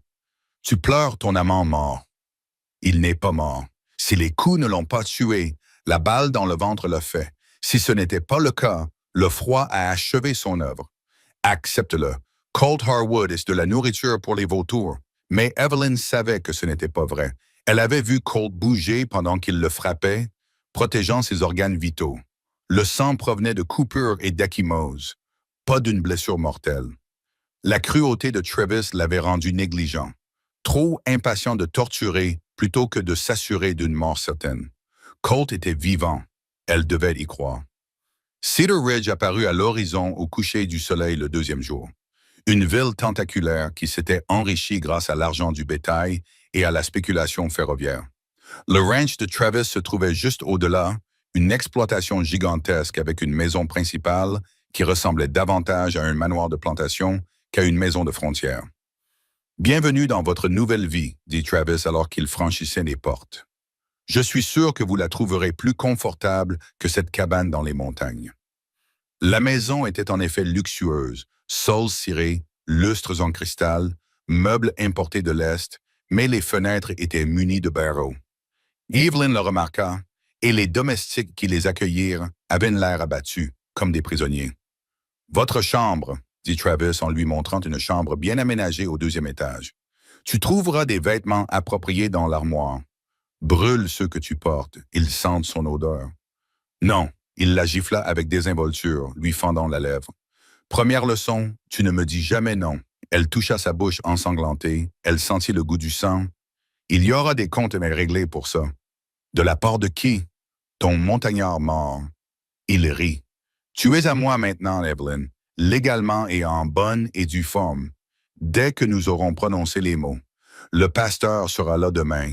Je ne les prononcerai pas. »« Oh si. » Son sourire était froid. « Tu vois, je suis au courant de tes dettes dans l'Est. Je les ai déjà payées. En fait, soit tu m'épouses de ton plein gré, soit je vends ces dettes à certaines parties intéressées, des hommes qui se contentent de chair quand ils ne peuvent pas obtenir d'argent. À toi de choisir. » Il la quitta alors, verrouillant la porte de l'extérieur. Evelyn s'effondra sur le lit. Le désespoir menaçait de la submerger. Mais non, elle ne lui donnerait pas cette satisfaction. Colt lui avait appris à survivre et elle survivrait. Elle examina attentivement sa prison. Les fenêtres étaient grillagées, mais les barreaux étaient décoratifs, pas fonctionnels. Avec les bons outils, ils pouvaient être tordus. La serrure était solide, mais pas impossible à forcer. Et l'arrogance de Travis était sa faiblesse. Il la considérait comme un objet, pas comme une personne capable de réfléchir. La nuit tomba, et avec elle vinrent des bruits provenant d'en bas. Des hommes buvaient, Travis tenait salon. Elle entendit son nom mentionné, suivi de rires et de spéculations grossières. Qu'il rit. Il ne rirait pas longtemps. Un léger tapotement à la fenêtre la fit se figer, le cœur battant. Elle s'approcha prudemment. Un visage apparut dans l'obscurité.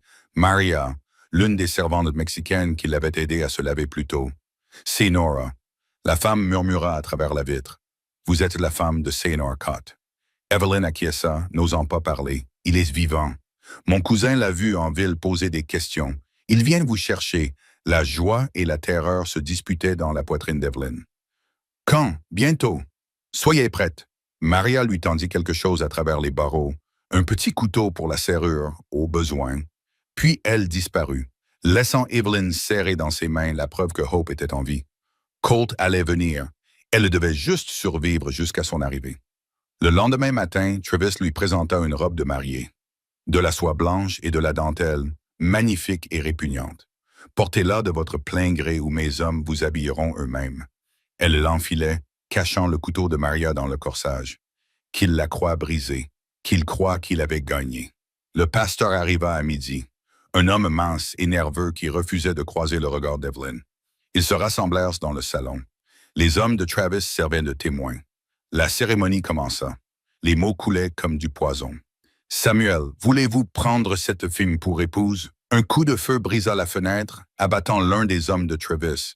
Puis Colt apparut, terrible et magnifique dans sa fureur, traversant la pièce comme la mort elle-même. Il était devenu comme promis, et l'enfer l'avait suivi. Le salon fut plongé dans le chaos. Colt se déplaçait comme une force de la nature, le visage encore marqué par les coupures et les contusions infligées lors du passage à tabac, mais ses mouvements étaient d'une précision mortelle. Le deuxième garde eut à peine le temps de saisir son arme avant que le poing de Colt ne vienne frapper sa mâchoire, l'envoyant s'écraser contre le meuble en cristal. « Evelyn, à terre! » cria Colt. Elle se jeta derrière le settee tandis que Travis sortait son pistolet et tirait dans tous les sens. Le prédicateur s'enfuit, oubliant sa Bible, sa veste flottant derrière lui alors qu'il disparaissait par la porte. « Tu es censé être mort, » grogna Travis en se mettant à couvert derrière une table renversée. Déçu? La voix de Colt était aussi froide que le vent hivernal. « Il te faudra plus que tes voyous à la solde pour m'abattre. » D'autres hommes de Travis se précipitèrent depuis d'autres pièces. Des coupes de feu éclatèrent. Des éclats de bois volèrent des meubles et des murs. Evelyn se plaqua contre le sol, le couteau serré dans sa main. Sa robe de mariée s'étalait autour d'elle comme de la crème renversée. Au milieu du chaos, elle vit un culte se déplacer avec une efficacité calculée. Il utilisait la disposition de la pièce à son avantage, mais il était en infériorité numérique et d'autres hommes arrivaient. Elle devait l'aider. Rampant sur le ventre, elle se dirigea vers le garde tombé le plus proche. Son pistolet était juste hors de portée alors que ses doigts s'étiraient pour l'attraper.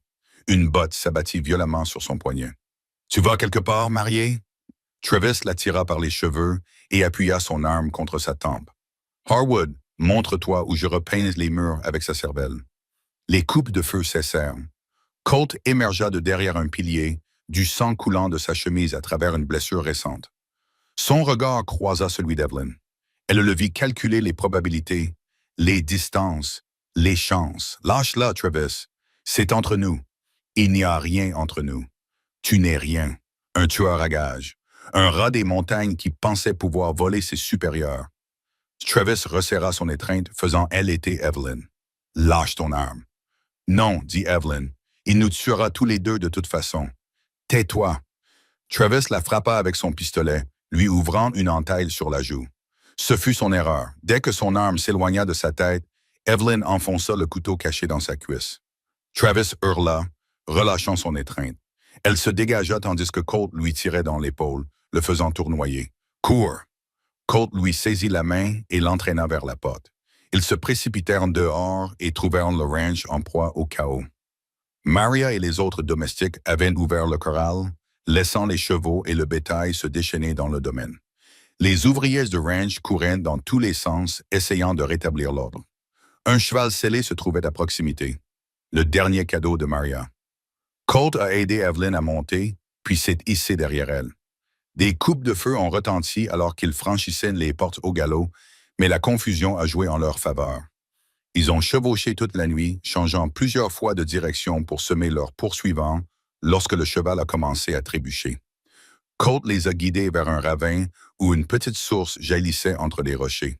« Nous pouvons nous reposer ici, » dit-il en l'aidant à descendre. « Quelques heures, pas plus. » Au clair de lune, elle pouvait voir les séquelles de son sauvetage. Du sang frais tachait ses vêtements et il bougeait avec raideur, ménageant ses côtes. Tu es blessé. Elle tendit la main vers lui, mais il attrapa ses mains. Je vais bien, mais toi... Il toucha doucement la coupure sur sa joue. Je suis désolé, j'aurais dû être plus rapide. Tu es venu, c'est tout ce qui compte.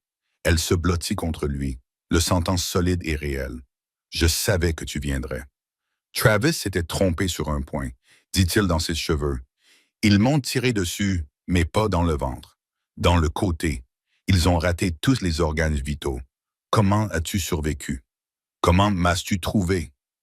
J'ai rampé jusqu'à la cabane, je me suis soigné. Puis je suis parti à la chasse. Sa voix se durcit. J'ai trouvé certains de ces hommes en ville, je les ai convaincus de parler. Maria m'a aidé pour le reste. Elle nous a sauvés tous les deux. Rappelle-moi de laisser l'or là où elle pourra le trouver. Il s'écarta pour étudier son visage. Est-ce qu'il t'a fait mal? Elle savait ce qu'il voulait dire. Non, pas comme ça. Il voulait attendre que nous soyons mariés. Une idée tordue de la bienséance. Un soulagement passa sur son visage, suivi d'une nouvelle vague de colère. J'aurais dû le tuer. Tu aurais pu. Cette blessure à l'épaule avait de l'air grave. Pas assez grave. Colt jeta un coup d'œil derrière eux. Il vivra et il nous suivra. Les hommes comme Travis n'abandonnent pas ce qu'ils considèrent comme leur propriété. Ensuite, nous disparaîtrons comme prévu. Ce n'est plus aussi simple. Tu es connu maintenant. La mariée en fuite qui a préféré un hors-la-loi à la respectabilité. Tous les chasseurs de primes du territoire seront à ta recherche. Evelyn prit son visage meurtri entre ses mains. Alors nous les affronterons ensemble. Il l'embrassa, férocement et désespérément, avec un goût de sang, de poudre à canon et de liberté. Lorsqu'ils se séparèrent, ses yeux reflétaient une détermination qui égalait la sienne. Il y a un endroit, dit-il, une vieille ville minière, presque abandonnée. Un de mes amis y vit. Il me doit des faveurs. Nous pourrions nous y réfugier et réfléchir à la suite. À quelle distance? 2 jours de cheval. Tu peux le faire? Je peux le faire. Ils chevauchèrent toute la nuit et jusqu'à l'aube, poussant les chevaux aussi fort qu'ils osaient. Lorsque les animaux finirent par s'effondrer, ils continuèrent à pied. Colt les guida à travers un terrain qui découragerait toute poursuite occasionnelle. À la 2e nuit, Evelyn trébuchait d'épuisement. Sa robe de mariée était désormais sale et déchirée, s'accrochant à chaque branche et chaque rocher. Colt finit par s'arrêter dans une grotte peu profonde, allumant un petit feu invisible depuis le bas. Là, il lui tendit du jerky provenant de son sac. « Tu dois garder des forces. » Elle mâcha machinalement, trop fatiguée pour goûter. « Parle-moi de ton ami, Moses Freeman, ancien esclave, ancien soldat, ermite actuel. Je lui ai sauvé la vie une fois au Kansas. Il est différent, mais digne de confiance. Différent comment? Tu verras. » Le sourire de Colt était énigmatique. S'il accepte de nous aider, nous avons peut-être une chance. Moses connaît des chemins à travers ces montagnes. Même moi, je ne les connais pas. Ils dormirent blottis l'un contre l'autre pour se réchauffer, se relayant pour monter la garde à l'aube. Evelyn se réveilla et trouva Colt assis à l'entrée de la grotte, se découpant sur le ciel éclairé par les éclairs. Je n'arrive pas à dormir. Je réfléchis. Il ne se retourna pas pour voir ce qui allait suivre. Cette vie dans laquelle je t'ai entraîné. Tu ne m'as entraîné nulle part. Je l'ai choisi. Je t'ai choisi. Tu as choisi sans en connaître le prix. Elle s'assit à côté de lui et entrelaça leurs doigts. Alors dis-moi quel est le prix. Toujours en fuite, toujours sur nos gardes. Sans autre foyer que ce que nous pouvons emporter. Sans enfants. Car quelle vie serait-ce pour eux? Exister au jour le jour jusqu'à ce que quelqu'un de plus rapide ou de plus chanceux finisse par nous rattraper. Tu te trompes, dit-il en la regardant, surpris par sa certitude. Nous ne fuirons pas toujours, continua-t-elle. Un jour, quelque part, nous trouverons un endroit si isolé, si caché que le monde oubliera notre existence. Nous y construirons quelque chose de réel. Et si nous avons la chance d'avoir des enfants, ils grandiront libres. Vraiment libres, sans être liés par les chaînes de la société. C'est un beau rêve? Ce n'est pas un rêve, c'est une promesse. Elle lui serra la main. J'ai été acheté, vendu et échangé toute ma vie. Mais avec toi, j'ai choisi. Cette liberté vaut n'importe quel prix. L'aube se leva complètement, peignant les montagnes de nuances dorées et roses. Colt étudia son visage dans la nouvelle lumière, voyant l'acier sous la beauté, la survivante sous la dame. D'accord, dit-il finalement. Nous allons essayer à ta façon. Construisons quelque chose au lieu de simplement courir ensemble. Ensemble. Ils atteignirent la ville minière abandonnée à midi. Un ensemble de bâtiments délabrés accrochés au flanc d'une montagne comme de vieux ossements. La plupart étaient vides, mais de la fumée s'élevait d'une cheminée, et une silhouette apparut à leur approche. Moses Freeman était un homme gigantesque, plus grand encore que Cole, avec une peau couleur ébène polie et des yeux qui reflétaient une sagesse profonde et dure. Il portait un fusil de chasse avec des involtures, mais Evelyn sentait que cette désinvolture était trompeuse. Eh bien, la voix de Moses était grave comme le tonnerre. Colt Harwood, revenu d'entre les morts et accompagné, Moses. Colt acquiesça. Nous avons besoin d'aide, je le vois bien. Moses les examina tous les deux, observant leurs blessures, leur épuisement. La robe de mariée ruinée d'Evelyn. La mariée de Travis, n'est-ce pas? Tout le territoire bruissait de la femme qui l'avait poignardée lors de son propre mariage. « Tu vas nous aider? » demanda Evelyn sans détour. Moses la regarda longuement, puis sourit. Une transformation qui le rajeunissait de plusieurs années. « Toute femme assez courageuse pour poignarder Sam Travis est la bienvenue chez moi. Venez donc. Vous avez tous les deux l'air d'avoir besoin de manger et de vous reposer. » Sa maison était étonnamment confortable. Il y avait des livres partout, des meubles qu'il avait manifestement fabriqués lui-même, des œuvres d'art qui témoignaient de voyages dans des contrées lointaines. Autour d'un repas composé de haricots et de pain de maïs, elles lui racontèrent tout. « Donc, vous devez disparaître ?» résuma Moses de manière exhaustive et définitive. « Est-ce possible ?» demanda Cole. « Peut-être. Il y a des endroits dans ces montagnes où aucun Blanc n'a jamais mis les pieds. Ce sont pour la plupart des lieux sacrés pour les Indiens. Mais ils pourraient vous accepter si vous les abordiez de la bonne manière. Mais d'abord, vous devez vous occuper de Travis. Le tuer? Vous voulez dire? Demanda Colt d'un ton neutre. Non, Moïse secoua la tête. Le tueur ferait de vous des fugitifs à jamais. Mais il y a d'autres moyens. Travis a des ennemis. Il a escroqué des familles. Il en a détruit. Et s'ils apprenaient certaines informations? Et si des documents prouvant que ces revendications foncières étaient frauduleuses faisaient surface? Vous avez ces documents. Le sourire de Moïse était narquois. Je sais peut-être où les trouver. Un homme comme moi. Les gens oublient que je sais lire. C'est incroyable les papiers qu'on laisse traîner. L'espoir remonta dans la poitrine d'Evelyn. Vous pourriez le détruire légalement. Détruire est un mot fort, mais je pourrais certainement le rendre trop occupé à sauver sa peau pour se soucier des mariés en fuite. Ils passèrent la nuit à planifier. Moses retournerait à Cedar Ridge, mettrait certains événements en marche. Pendant ce temps, Colt et Evelyn s'enfonceraient dans les montagnes jusqu'à un endroit décrit par Moses, une vallée cachée où des sources chaudes maintiennent le sol dégagé même en hiver. 3 semaines? Moses se dit, « Donnez-moi 3 semaines, et Travis aura des problèmes plus graves que vous deux. » « Et s'il n'en a pas, demanda Colt, « alors nous suivrons votre plan. » Les yeux de Moses étaient durs. « Je n'ai aucun problème à abattre des chiens enragés. » Cette nuit-là, dans sa petite chambre que Moïse leur avait donnée, Evelyn et Colt firent l'amour avec une tendresse désespérée, conscients que le lendemain leur apporterait de nouveaux défis. Mais pour l'instant, ils étaient en sécurité, ensemble et libres. « Aucun regret? » demanda à nouveau Colt en traçant des motifs sur son épaule nue.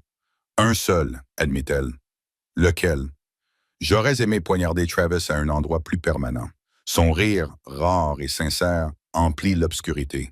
Et à ce moment-là, malgré tout, le danger, l'incertitude, les chances minces qui s'offraient à eux, Evelyn sut qu'ils survivraient plus que survivraient. Ils prospéreraient parce qu'ils avaient quelque chose que Travis, avec tout son argent et son pouvoir, ne pourrait jamais comprendre.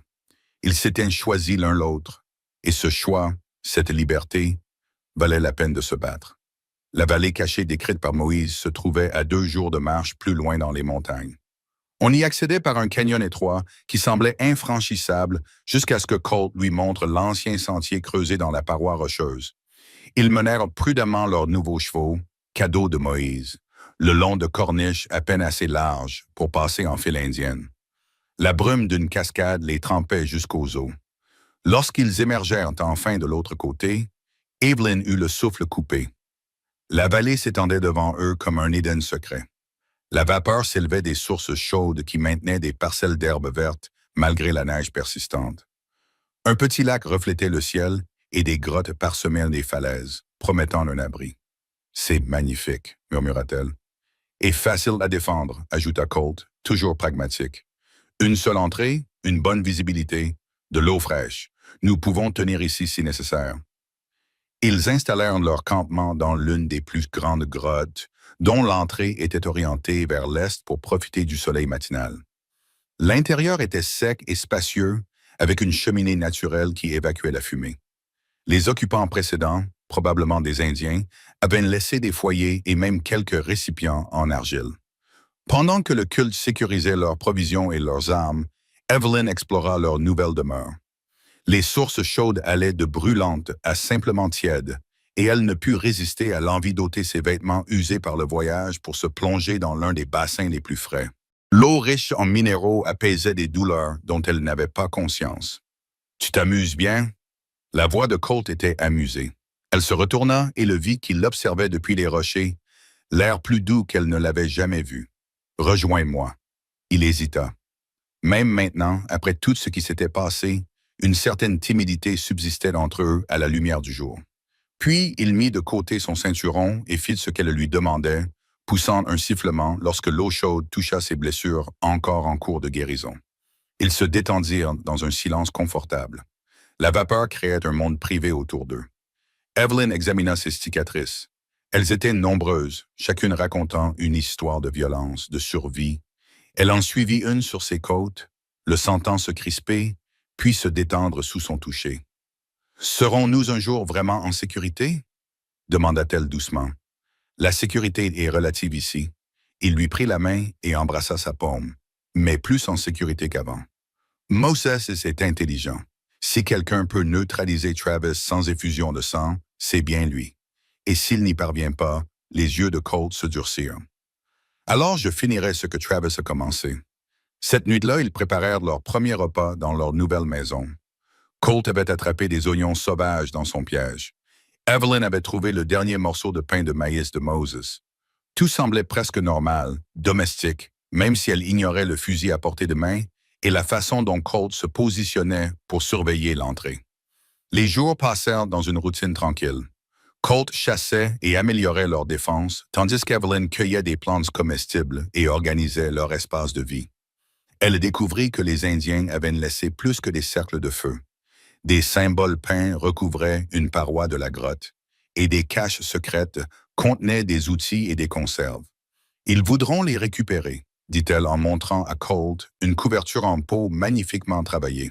« Peut-être, ou peut-être les ont-ils laissés pour les prochains réfugiés. » Il examina les peintures. Elles sont anciennes, très anciennes. Les symboles semblent raconter une histoire. Des personnages fuyants, trouvant refuge, construisant une nouvelle vie. Evelyn les suivit du doigt, ressentant une affinité à travers les âges avec ceux qui avaient fui vers ces montagnes en quête de liberté. Leur paix fut brisée le 10e jour. Evelyn lavait des vêtements à la source lorsqu'elle l'entendit. Des chevaux dans le canyon. Beaucoup de chevaux qui se déplaçaient rapidement. Elle courut vers la grotte. Elle trouva Colt déjà posté à l'entrée avec son fusil. « Combien ?» demanda-t-elle en vérifiant le pistolet qu'il lui avait appris à utiliser. « 6, peut-être 7, répondit-il d'une voix sombre. Ce n'était pas Moïse qu'il signalerait en premier. Les cavaliers émergèrent du canyon en file indienne et le cœur d'Evelyn se serra. Travis les menait, le bras en écharpe, mais le visage empreint d'une détermination féroce. Derrière lui chevauchaient des hommes durs. Pas des voyous de la ville, mais des tueurs professionnels. « Tu t'es construit un joli petit nid, » cria Travis. « Tu restes hors de portée des fusils. J'ai failli ne pas te trouver.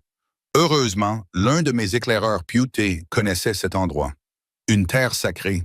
Apparemment, ils n'étaient pas ravis de partager cette information.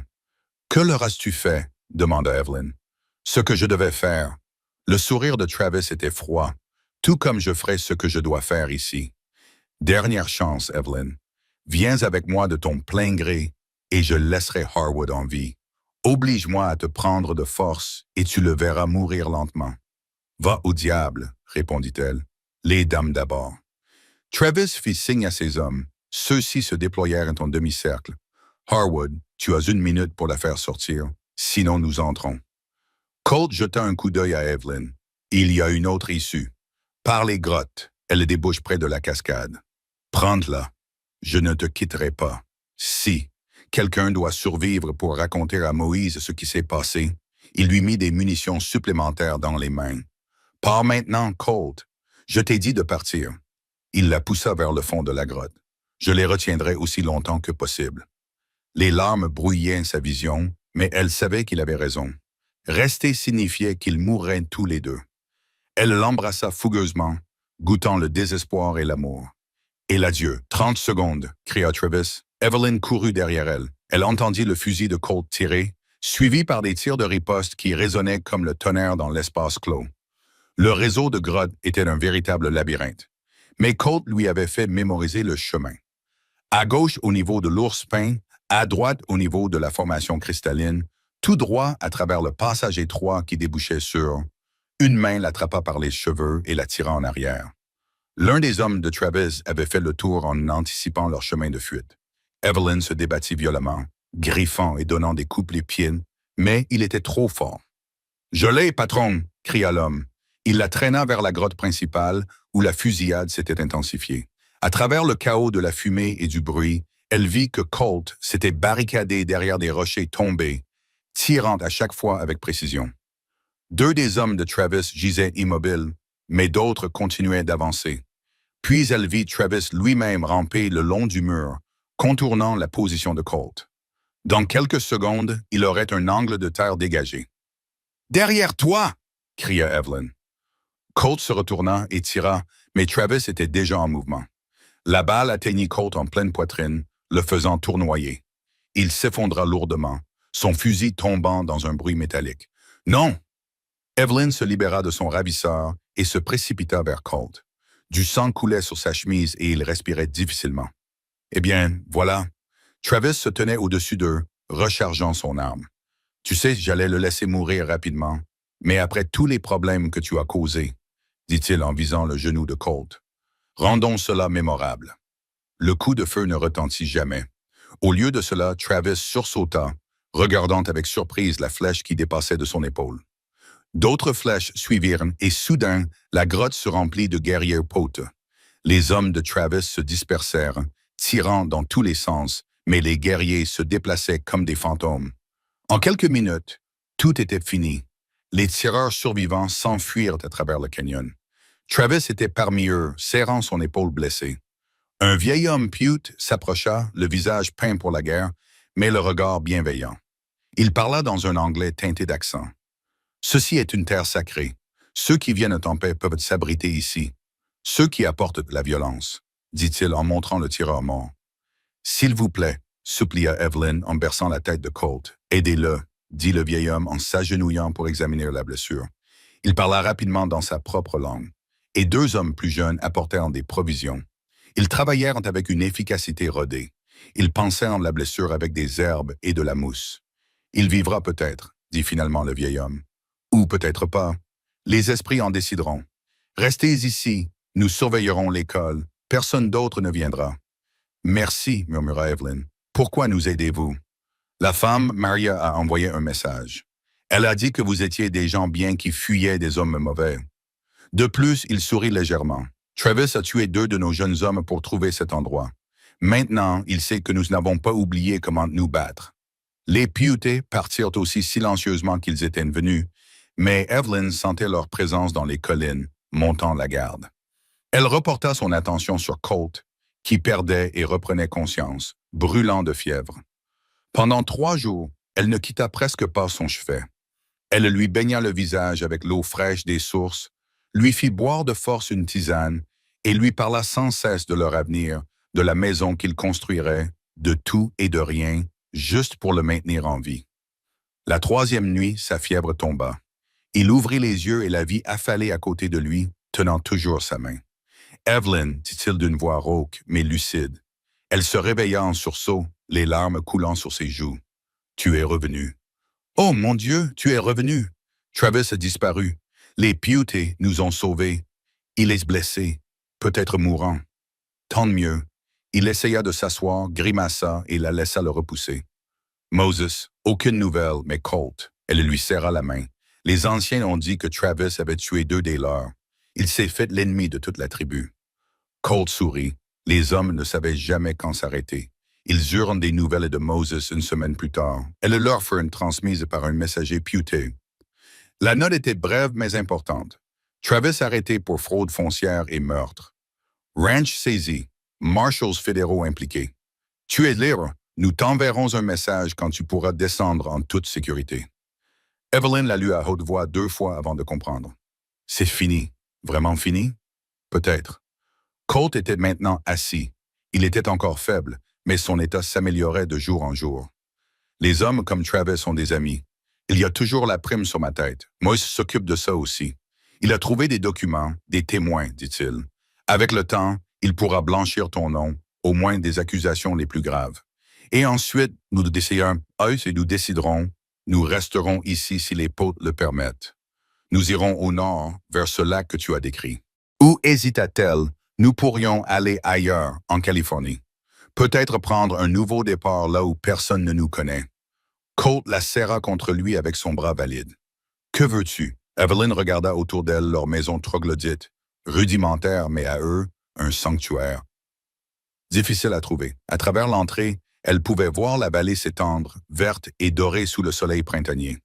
Ce n'était pas la vie qu'elle avait imaginée quand elle était petite, mais c'était réel, libre, et c'était à elle de choisir.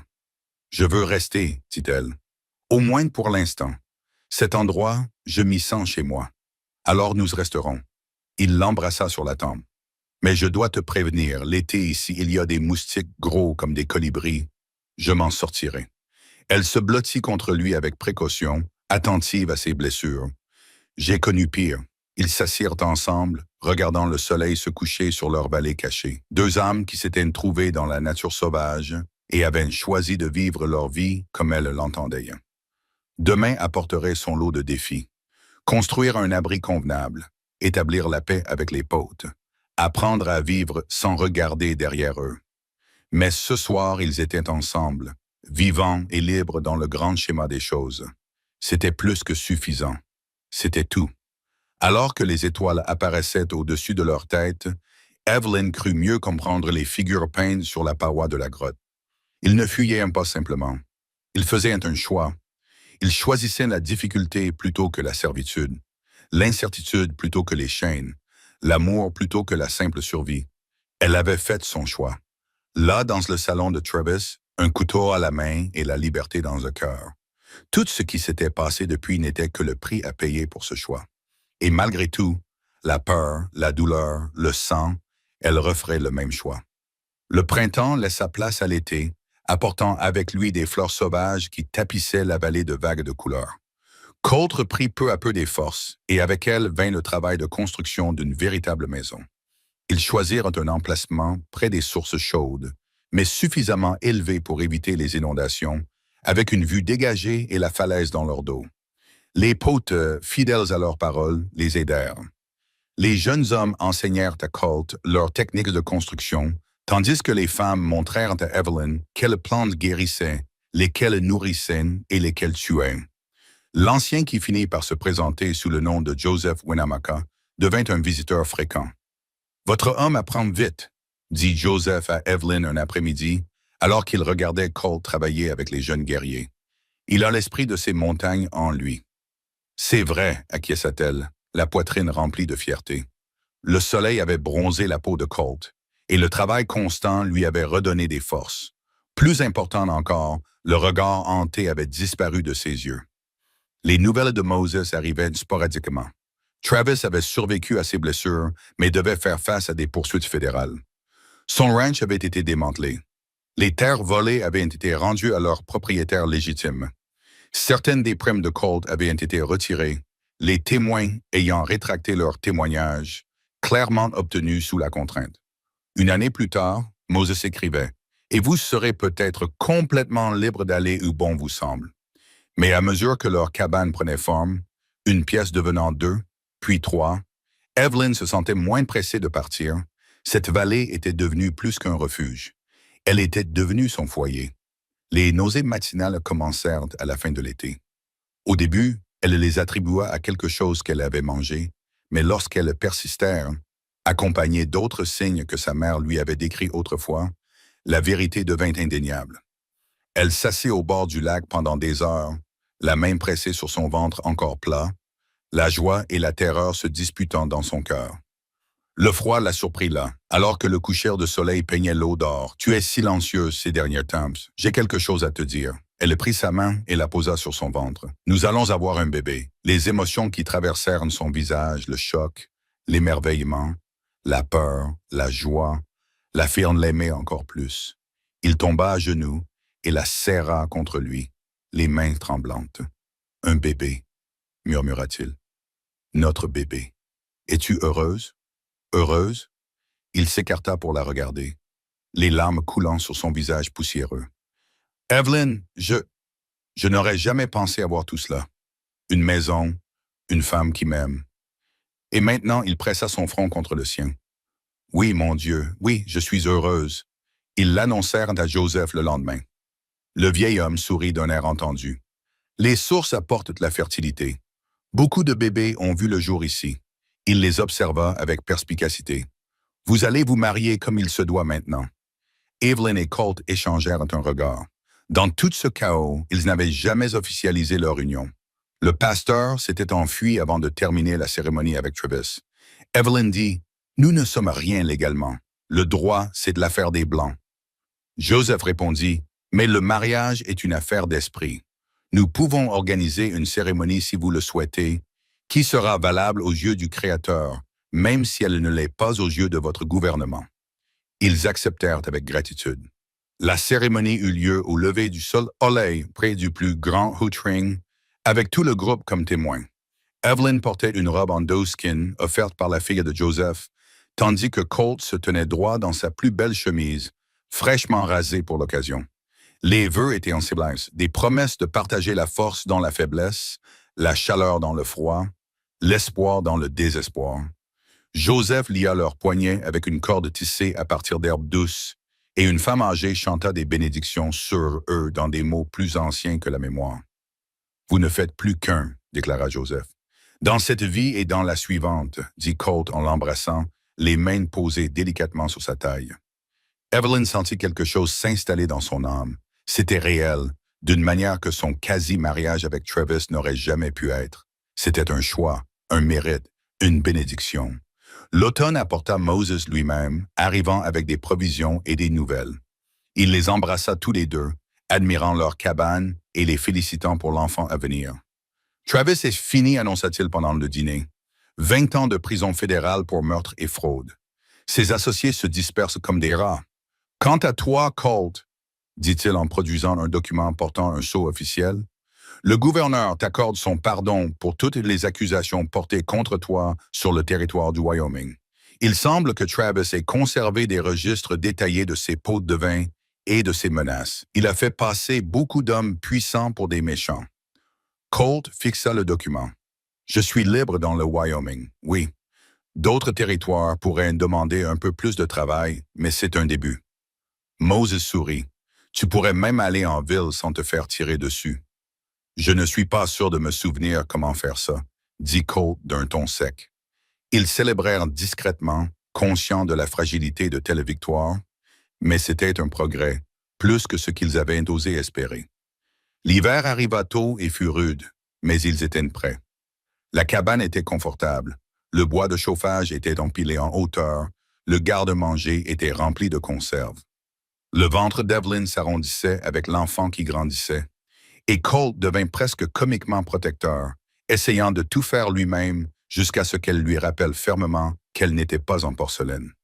Le bébé arriva avec le dégel printanier, comme s'il attendait que le monde se réchauffe avant d'y entrer.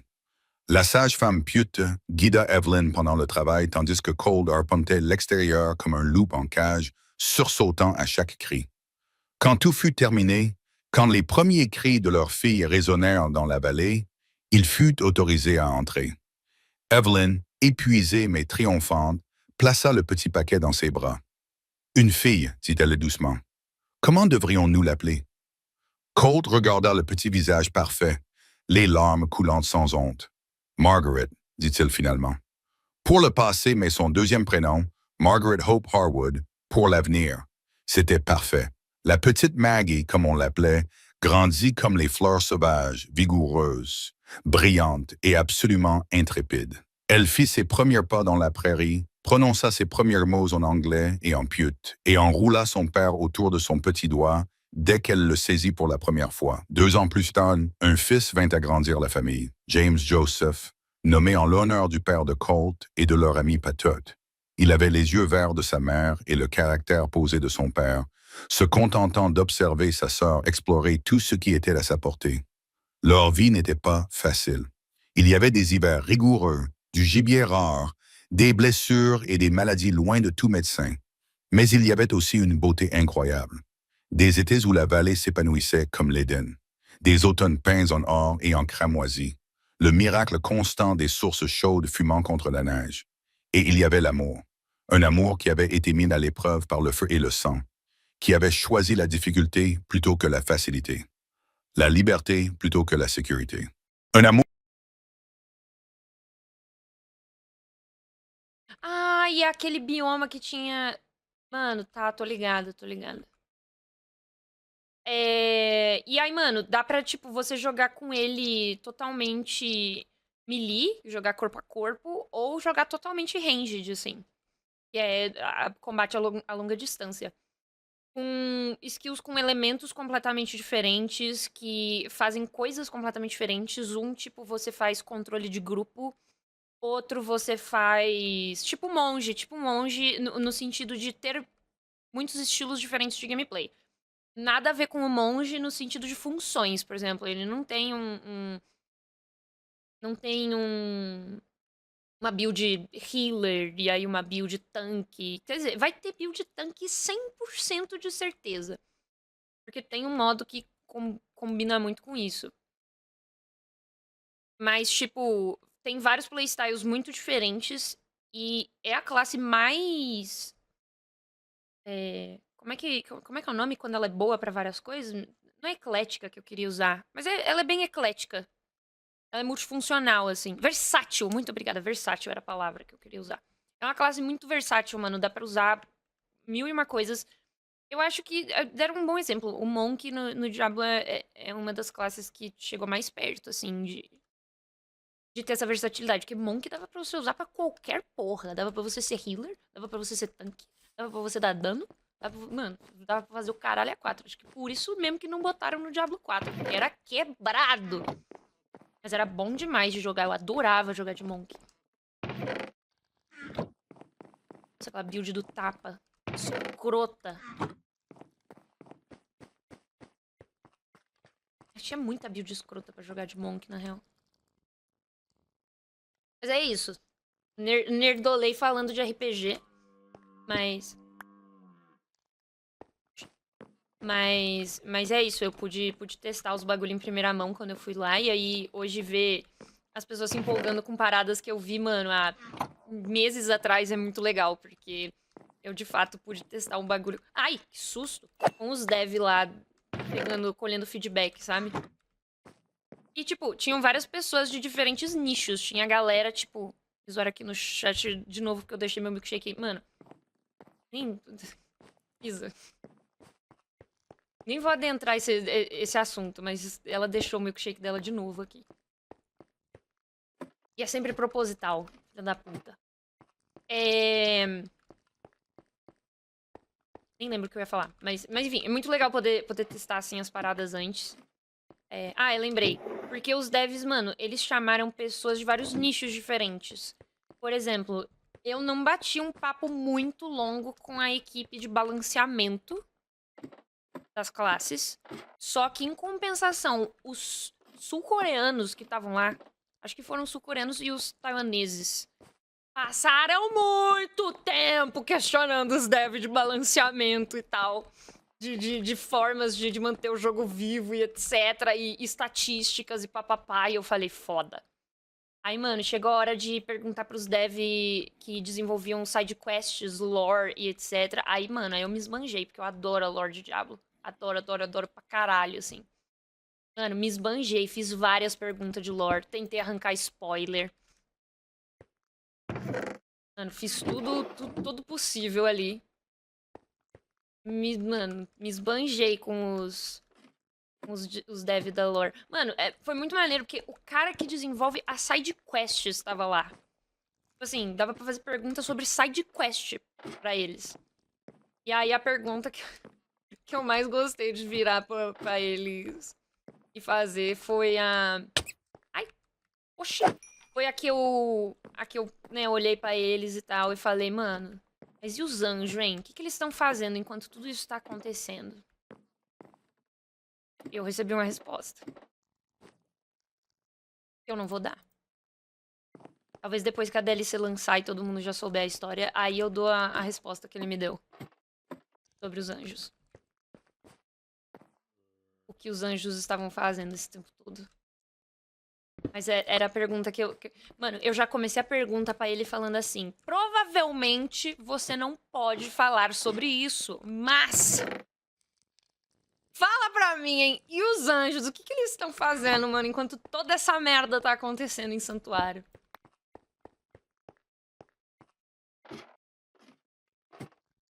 Foi bem legal.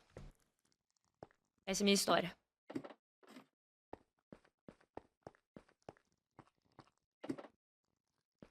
E aqui. Pior que eu tô boiando. Não, tudo bem. Eu já imaginei que a maioria do chat ia boiar, porque é papo de nerd. Mas é assim mesmo.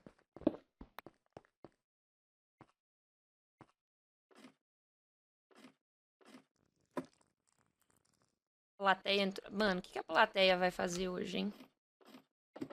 Qual que é a boa do dia... Ai, que susto comigo mesma. Qual que é a boa do dia da plateia, hein?